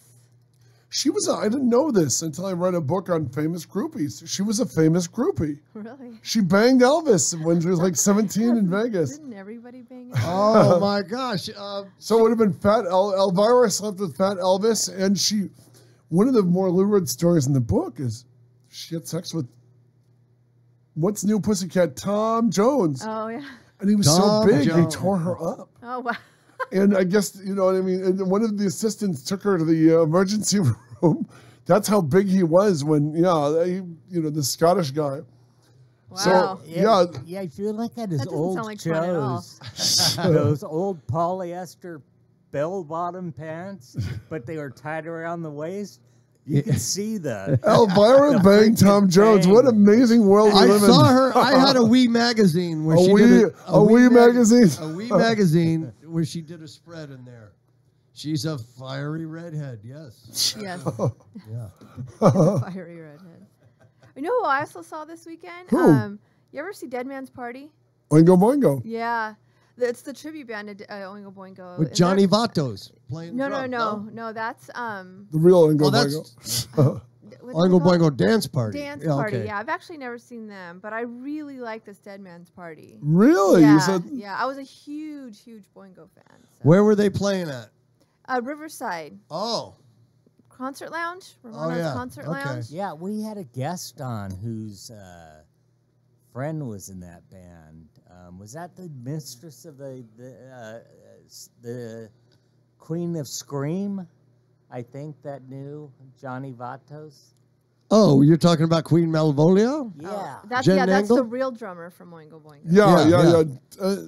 I know Richard a bit, Richard Elfman, and Danny Elfman had an elderly mother who passed away earlier this year, and she was really sweet. I would meet her on junkets when I was writing for Fango. They used to send her. This is Richard Elfman, who's very disturbed. She told me they would send her on junkets, and they would have her go braless with mesh netting over her. And he would have them film his mother showing him basically topless. And he wanted the celebrities' reaction to his naked mother asking them questions. I met her, and we did a junket at the Pantages for some B-horror movie. And she was really cool. She was really hip. She was very sharp. But I asked Richard about that, and he goes, I told Mom she had a reporter costume, and she had to wear it. So I was impressed that they would all go along with that sort of thing. Right. Yeah, Oingo Boingo was the first punk, or not, I don't even think I think they're more new wave. Right. They're kind of their own genre. Yeah, because they had started horror. their own genre. Like the Cramps, they had horror, but like a lot of new wave, they also had kind of a beat, you know? Right. That was the first band I saw, and I saw them at Universal Amphitheater 1983. Wow. I'm old. I know, wow. Tell us about this bygone era known as the 80s, Granddad. And you know the opening band was? And nobody knew who they were? The Doors. Wall of Voodoo. They got booed off stage. What, Wall of Voodoo? Red Hot Chili Peppers. Wow. I have a friend, though. I have a friend, she worked at K-Rock, and she was one of the booth babes at K-Rock. And she said the Chili Peppers treated the girls at K-Rock really badly. And she goes, as much as she loved their music, she would never buy any of their music because she was angry about how they treated her. Wow. And the other girls, and Poor Man and all that. And I thought that was really interesting. To this day, Dawn won't buy any Chili Pepper CD, Wow. I'm not a Chili Peppers fan, but I'll tell you what. When they did the Rams game, they did the Star Spangled Banner greatly. I mean, like with much prestige. And then they came up on stage and sang Under the Bridge, which is a song about heroin, because that's where you do heroin at, is Under the Bridge. And they did that song during the halftime show, and it was really great. So I have like a newfound respect for them due to my addiction and due to the appreciation of their honesty about their addiction. Wow, interesting. And I used to hate Boingo for one reason. My brother and their friends would always go to the Boingo concert, which were always held on Halloween. Yes. Yeah. You can't hold a friggin' show on Halloween. Halloween is for Halloween, man. You know what I mean? They would just have those Halloween. I was driving a limousine back then, and there goes my Halloween. I had to drive. I was doing Pee Wee Herman impersonations, going to parties and up in Beverly Hills. I now figured out why Dan had a heroin addiction. What was Tammy doing? I know you are, but what am I? During Pee Wee Herman? Did you do Pee Wee Herman? No. I did go to his show a few years back when they did it at Staples Center. They totally recreated Pee Wee's Playhouse. My friend did the makeup on him for that. Yeah, that was that would've been amazing. fun. Yeah, it was just like Pee Wee's Playhouse. So you got to see Mailman Mike and Carl, and King King of Cartoons. Cowboy Carl. Carl. Yeah, just all the classic stuff too. It was literally like you're just watching the whole thing film. It was really cool. Of course, at the end, you made a lot of humor towards his whole theater incident, which is ridiculous. But whatever. Yeah, he's doing appearances now. I think he's doing. Comic-Con. Wow. Yeah, Are you going to Stanley's Comic-Con? I'm going to try on Sunday There you go. because, there's parties going on this weekend that I got to attend to. Halloween, baby. Yeah, because of Halloween. And then so possibly Sunday. It's another thing that's like it's always on an awkward weekend, but I do like Stanley's. Or it's now called Los Angeles Comic-Con. Stanley's apparently. Los Angeles Comic-Con. Yes. It's Stan? Where's that being held called- at? Convention Center. Is it? Okay. Oh, convention. Yeah. Oh, that's a big one now. Why is it Kamikaze is a better title than Stanley's I Comic-Con? agree. You know? I agree. Is that basically what it is? They just changed the title? Yeah, what happened is Comic-Con, San Diego Comic-Con has been suing other Comic-Cons because they're trying. They're now defending because San Diego They're trying to Comic make that Con. their domain or what? Yeah, San Diego Comic Con is now Comic Con. Right. You know what I mean? Everyone calls it Comic Con. Right. So other Comic Cons are challenging that. And I think that's why Kamikaze is trying to call themselves Comic Con. I'm covering it this weekend. I'm doing a bunch of interviews there for like a couple of the magazines I'm right for. But I think it's a great little show. You can get there by the train. I just hate that it's Halloween weekend. Yes, you know? agree. What, Patrick? This question is for you. What is that show that is given in the City of Industry that they do every year? Frank and Sons. It's held twice a week. It's Wednesday. Saturday. And were you a really good girl? I love Frank and Sons. Yeah, I'm usually buying my two little nephews as much Legos as they can carry. They do one twice a year called Nuke the Fridge, which is like Nuke the Fridge. That's it. That's Frank and Sons on steroids, where they'll bring in a couple professional wrestlers. And they usually have like a guest speaker. And right. Mike Tyson and Stan Lee are usually the two big gets. Stan would always, it's in November. Stan would do it every year until Stan Lee's Kamikaze. And then what happened is the Kamikaze people asked Stan, I believe, not to do Nuke the Fridge because it was too close to Stan Lee's Comic-Con. And I think now that Comic-Con is Halloween weekend, Stan might be able to come. I'm not sure. I mean, God love him. Stan's like 94. It bums me out because you hear people now talking about prices.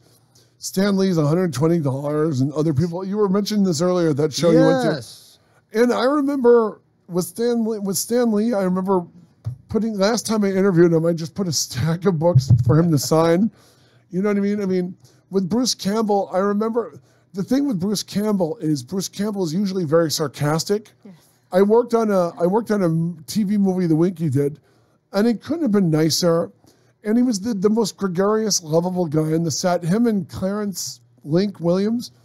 The weird thing is we had Dave Ivey on the show recently, and Dave Ivey did a commercial in Detroit where Bruce Campbell was like 20 years old doing an Indiana Jones parody for a local business. And I mean, with Bruce Campbell, the cool thing is because he's from Michigan. And I think I told you guys, when I was in college, I hung out at Renaissance when I was a kid, after interviewing Raimi. One of my first interviews with Raimi, I got to hang out at, thanks to my friend Timothy, Tim, who played the blacksmith in Army of Darkness.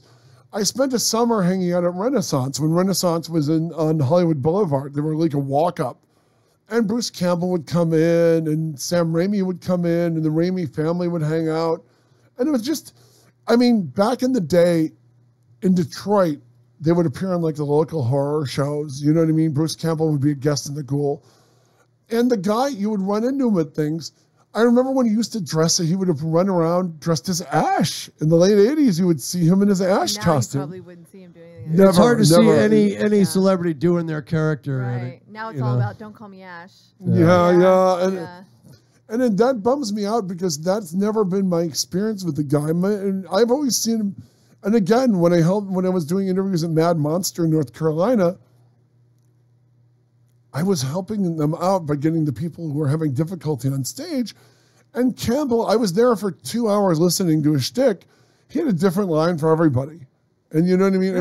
It's quick. And it might be a different LA thing because he was really sweet and outgoing.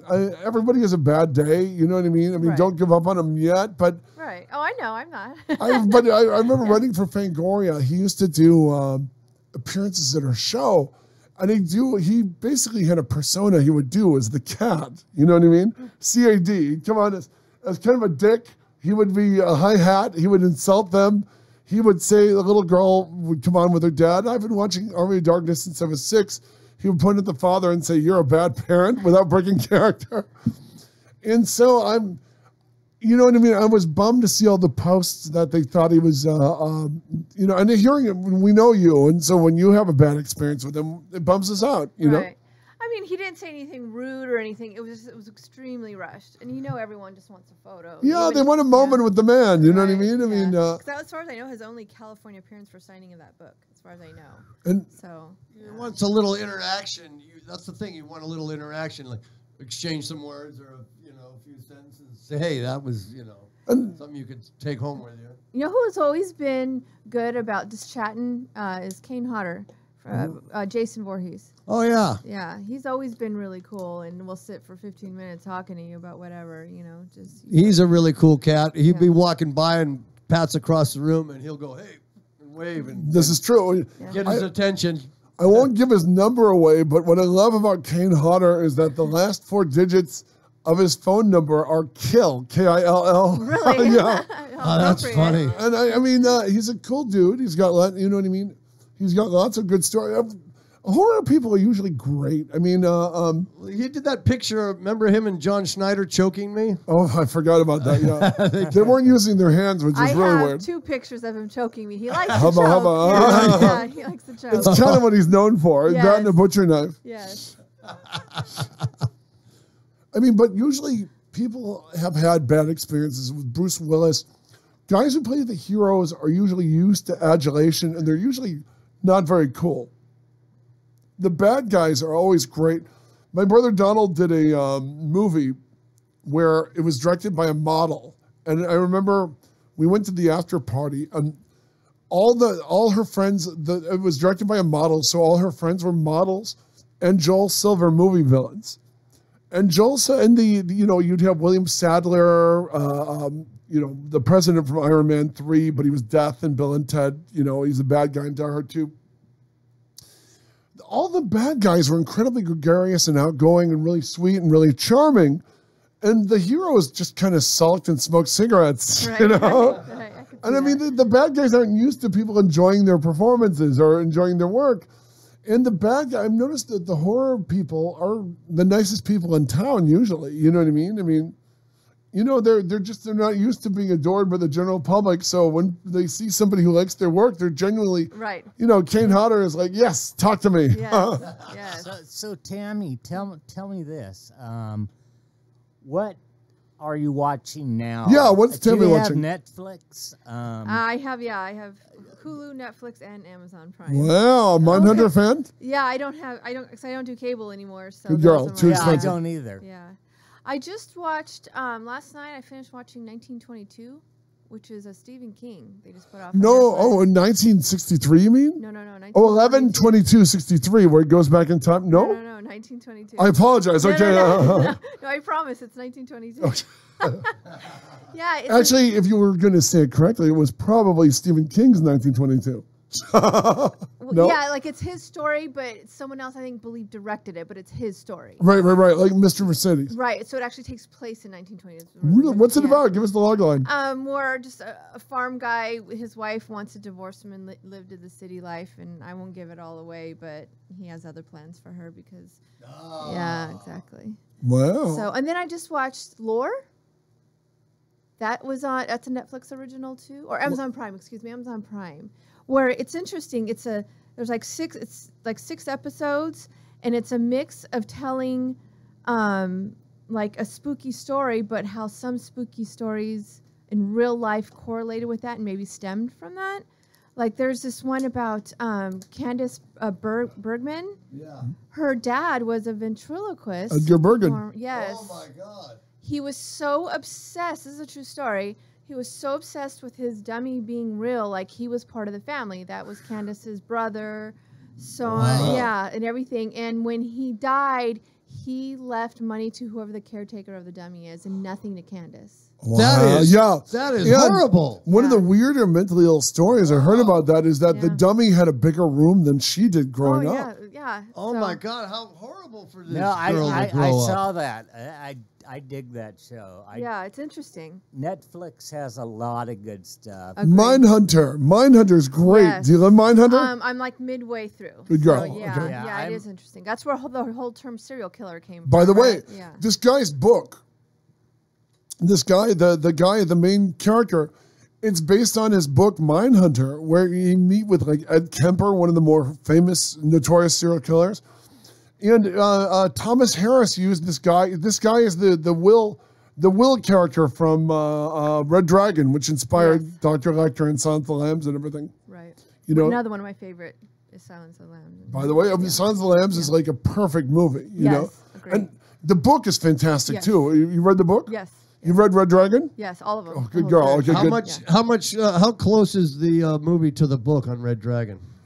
Basically, the movie is the book, but they delete a little bit. Dr. Lecter has 6 fingers on one hand, which is why he's able to secrete the key that he uses to get out of the kill the 2 guards. How did that get past us? And did they show that in the movie? No, it's not in the movie. He's didactyl in the book. Oh, that's why I didn't see it.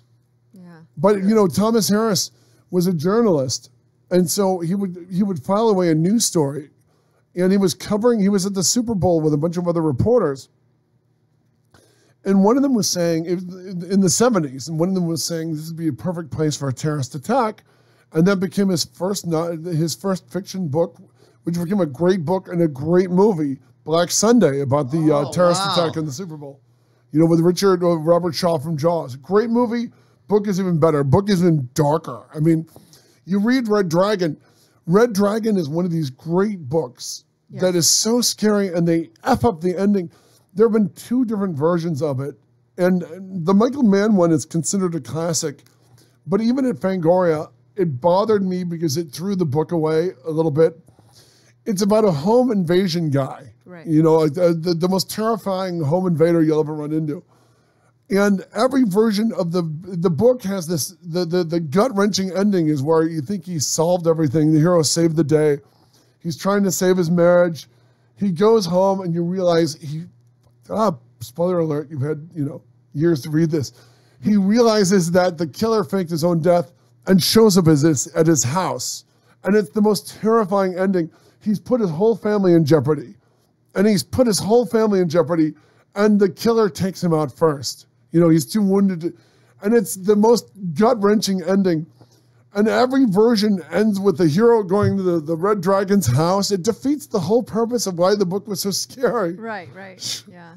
I'm going to jump through your window. We're going to play Inagata Davida. And then the Ed Norton one, he kicks in the front door of the Red Dragon's house.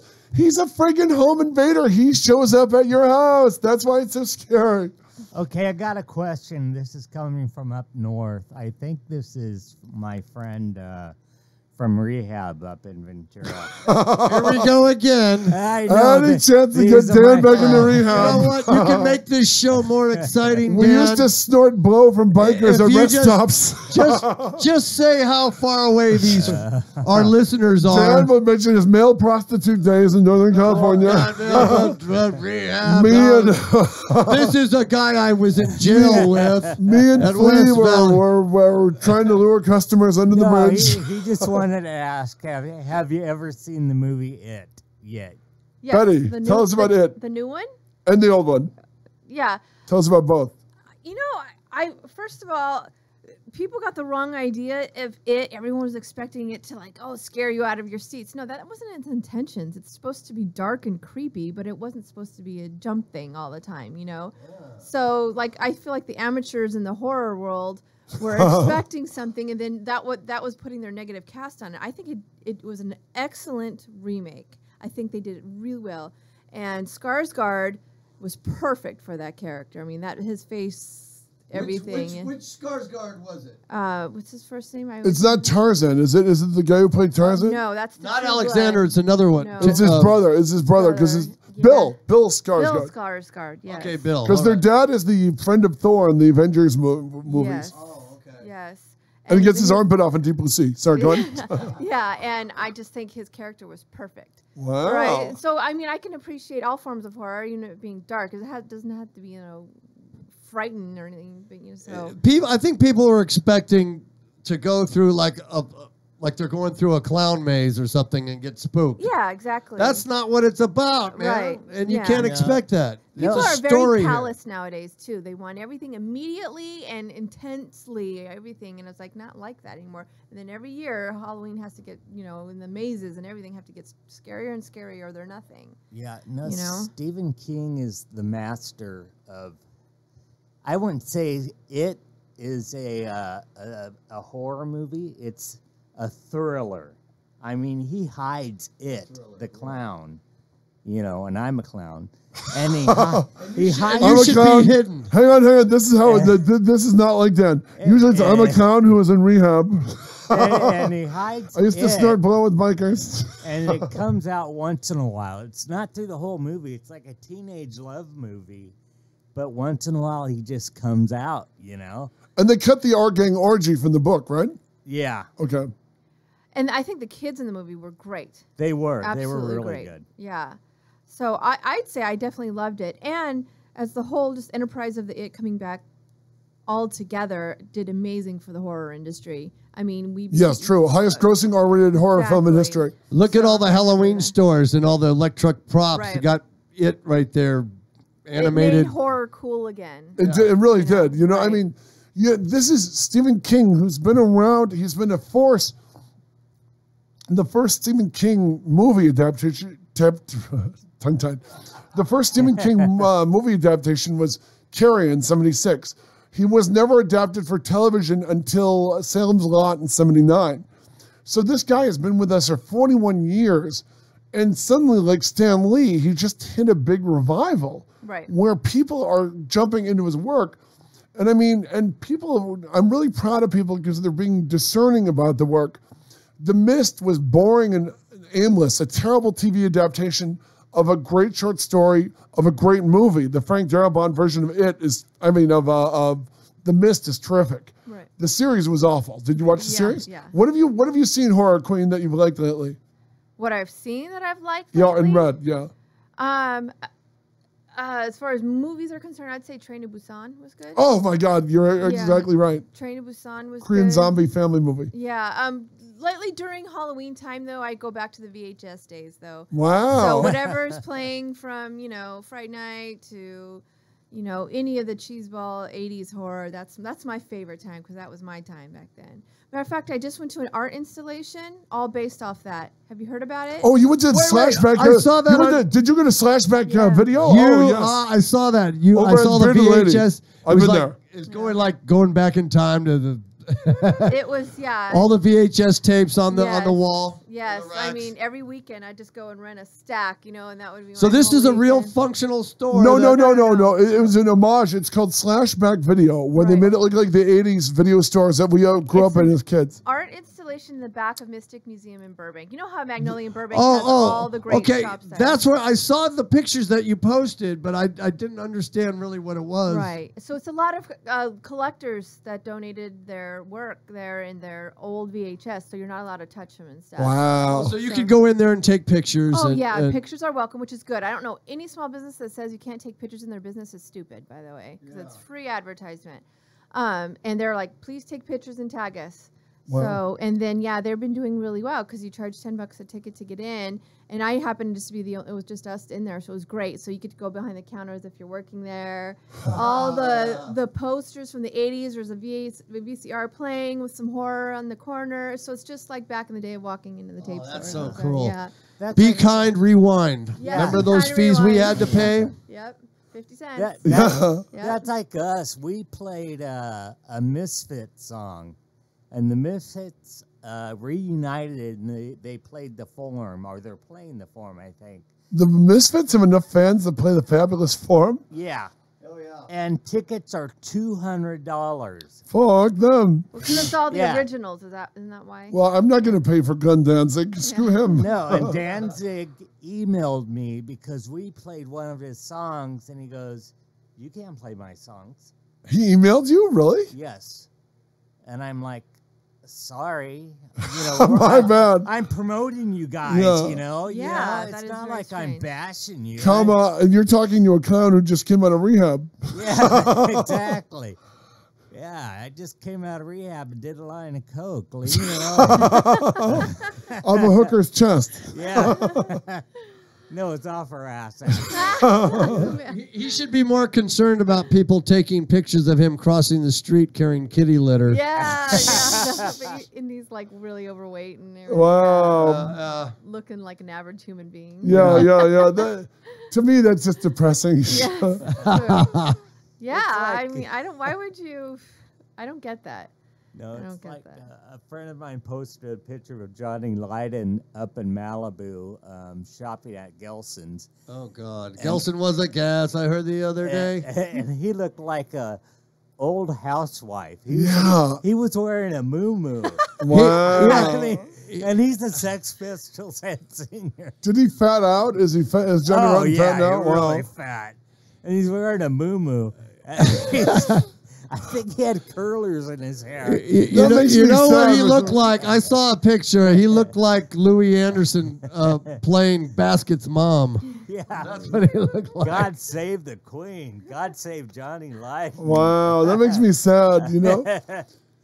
I mean, when you look, it's Halloween in Southern California, and Halloween and Christmas are the two things California does not like anyone else. You look around, you're driving through neighborhoods, you've got the giant air ghosts, you know, that come on at night, the air ghosts that, you know. Yeah, they're inflatable. One of my neighbors has this 20-foot ghost. It just looks amazing, you know what I mean? I love how big Southern California goes for Halloween. What are you going to do with the shop? Well, since there's a big festival right there on 2nd Avenue, I'm going to be having tarot card readers. I'm hoping to have one of my friends who's a makeup artist for Dark Harbor doing some face painting on kids. And then I will also be having one of my horror artist friends, Jessie Ledina. I love face painting. I could do that. Oh, you know, here we go. Yeah, Here we go again. Keep that spongy nose off the man. Why is that scary drug clown painting that child's face? You're like, you want Iron Man? No, you get a clown. You want a Care Bear? No, you get a clown. And I'm going to apply it in my dark windowless van. Get his clowns. And all of a sudden, all of downtown Upland is a bunch of clowns. A bunch of scary clowns. Betty, I haven't carved a pumpkin in so many years, and I'm an artist of sculpture. Maybe I should. Should I think of something? I should carve a pumpkin to put in your window or something. Sure. You know that's welcome there. I want to get involved here. Yeah. You really don't have anything that would apply to Jeff at the store. I mean, hairdo's out of the question. I wish I had hair to do. I bet he's a man. I'm hoping to get a tattoo artist because I have sweets and I'm zoned for tattooing. I want a tattoo artist. So if any of you guys happen to know Cory Miller is right next door. The The most famous tattoo artist in history. He's got his own shop though, but I might ask him if he has any friends. Yeah, so I am on the hunt for a tattoo artist who wants to rent a suite. In the back room where you showed me that. I've that'd be a repainted good little it. studio. I'm remodeling it and everything. Cory actually started on in a hair salon. At a hair salon on Benson, and that was by the day. There was 4 brothers that were hairstylists. Yeah, and he had the back booth, and instead of doing hair, he did tattoos, and then he made a big. You know, he went from nothing to making this big empire that he has. Well, now. it helped being on the reality Head Keeper. show, There was called the Head Keeper. Yeah, the Head Keeper. That could have turned into a horror theme. But this guy was like, hey man, he's like a Crosby, Stills and Nash kind of hippie dude. I you know. see him at Cory's house once in a while when I go over there. Dave, yeah. Yeah, but Cory's got like some really good artists there. And no, there's a lot of good tattoo artists out there that are looking for, a booth or something to do. It'd be a great spot for that, and we're all a great staff too. So if you guys know anyone, and then you'll have a use if you ever want to come get a tattoo. Then you can. Yeah, because with his shaved head, he doesn't really have anything. Extensions. Yeah. Questions. Somebody. Go ahead. Are you playing horror movies in the store while people are getting really? I just installed a TV 2 weeks ago for that purpose. What's in heavy rotation right now at the little shop of hairdos? Well, I have to keep it somewhat family friendly, so I've of course, Young Frankenstein, Hocus Pocus, Nightmare Before Christmas. Some of them are just a given. Monster Squad. Wow, just hit 30 Monster Squad. Yes. What's the Mad Monster Party? The animated. With the I puppet? gotta get that one. I have to That's buy boring that as hell. I loved it as a child, but if you watch it now, it's boring as hell. I haven't watched it since I was a kid. I thought it was cool. Now Me it's too. It's like Nightmare Before Christmas. Everyone remembers what's this. They forget all the slack time where they're cutting animated figures and stuff because they can't afford 2 hours of this. All right. As producer, yes, I hate to bring a screeching stop to the show, but let's close out with some plugs. Yeah, plug us. Betty, I know. Let's plug your hair salon. Tammy, I know you're all about downtown Upland, so wow. Yeah, talk to us about your Scare Fair and Yes. everything else that's going on. Give us some last minute plugs, and then I have one plug to give. Okay, yeah. On Halloween evening, so this coming Tuesday between 5 and 8, the city of Upland is putting a Halloween fest called Scare Fair in downtown Upland. Yeah. It's free for families. There's gonna be activities, trick or treating, costume contest, and a car show actually. So and then my shop, of course, since we're a horror themed shop, we have to do something amazing for Halloween. We will be having horror movies being playing all night, tarot card readers. And a horror artist doing work, Jesse Ladina, and selling his work, and possibly a makeup artist for airbrushing. That hasn't been confirmed yet, though. Wow, bravo. Yeah. And give it the address of your shop, too. 241 North 2nd in downtown Upland. I'm right across the street from Rad Coffee. Horror theme. What are you going to dress as? How are you? You've got to stand out from everybody. I don't know if I'm dressing up on Halloween because I have to go to a big vampire party afterwards. Oh, being a real vampire, she wouldn't dress up garishly. Yeah, it's like very, very cramped. But I think on the parties I'm doing this weekend, I might be, because my boyfriend is Hispanic. Clearly, I'm white. I think I might be. I think I might be Joe Dirt, and he's gonna be kicking wing. Joe Dirt. Good God, Joe Dirt. Oh gosh, please don't put a beard on. No.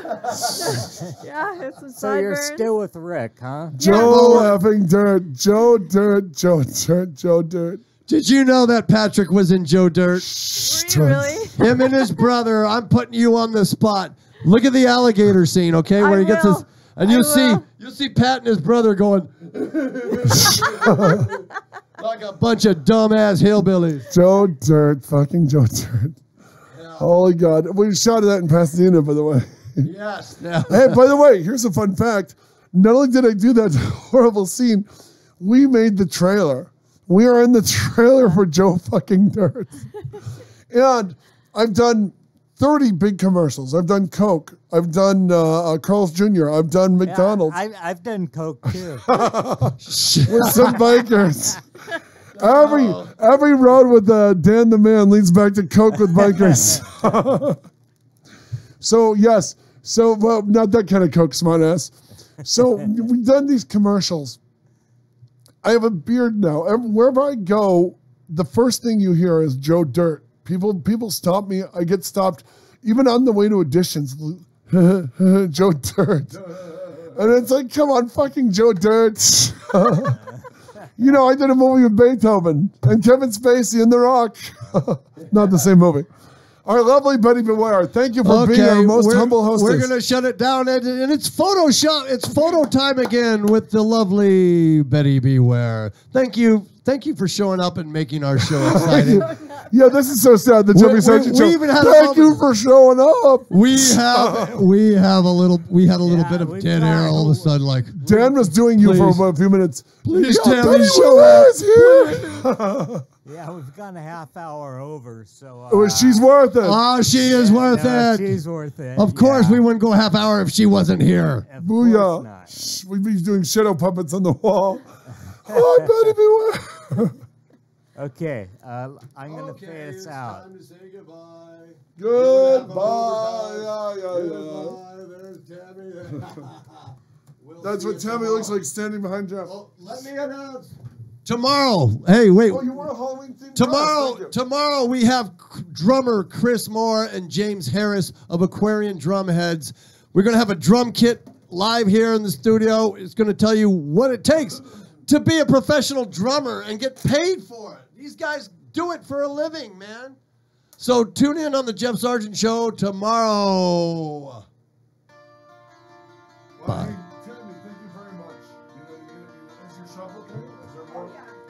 No, hey, get over here.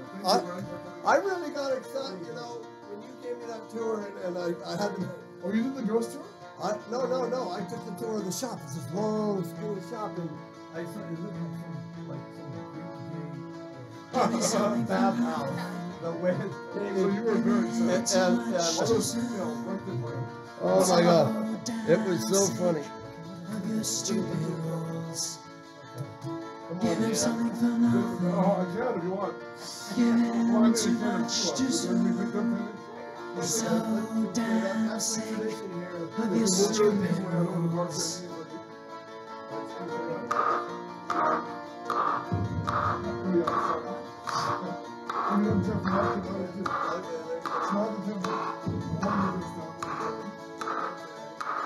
Tell me why do we only get what we want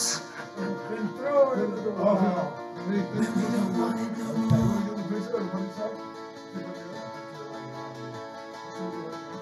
And how do you feel now? We still sound so thick, still fish around in waters you know so well. Give me something for nothing. Give me too much too soon. I'm so damn sick of your stupid rules. Give me something for nothing. Give me too much too soon. We're so damn sick of your stupid rules.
Up no feet, but in her arms,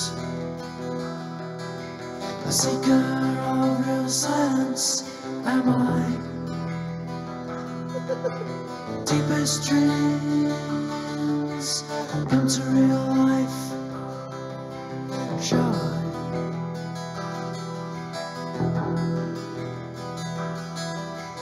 Colors on the landscape grow brighter now. The long dark years have passed by. Is the coffin of your true love, true love?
right, thank you for listening to the Jeff Sargent Show. Taking you out with some sex gang children. Oh, funny man. And we're going to sign out and get out of here. And I'm going to make sure Jeff has everything.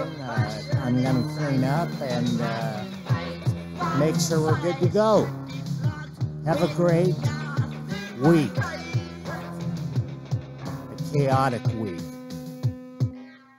May your life be filled with chaotic.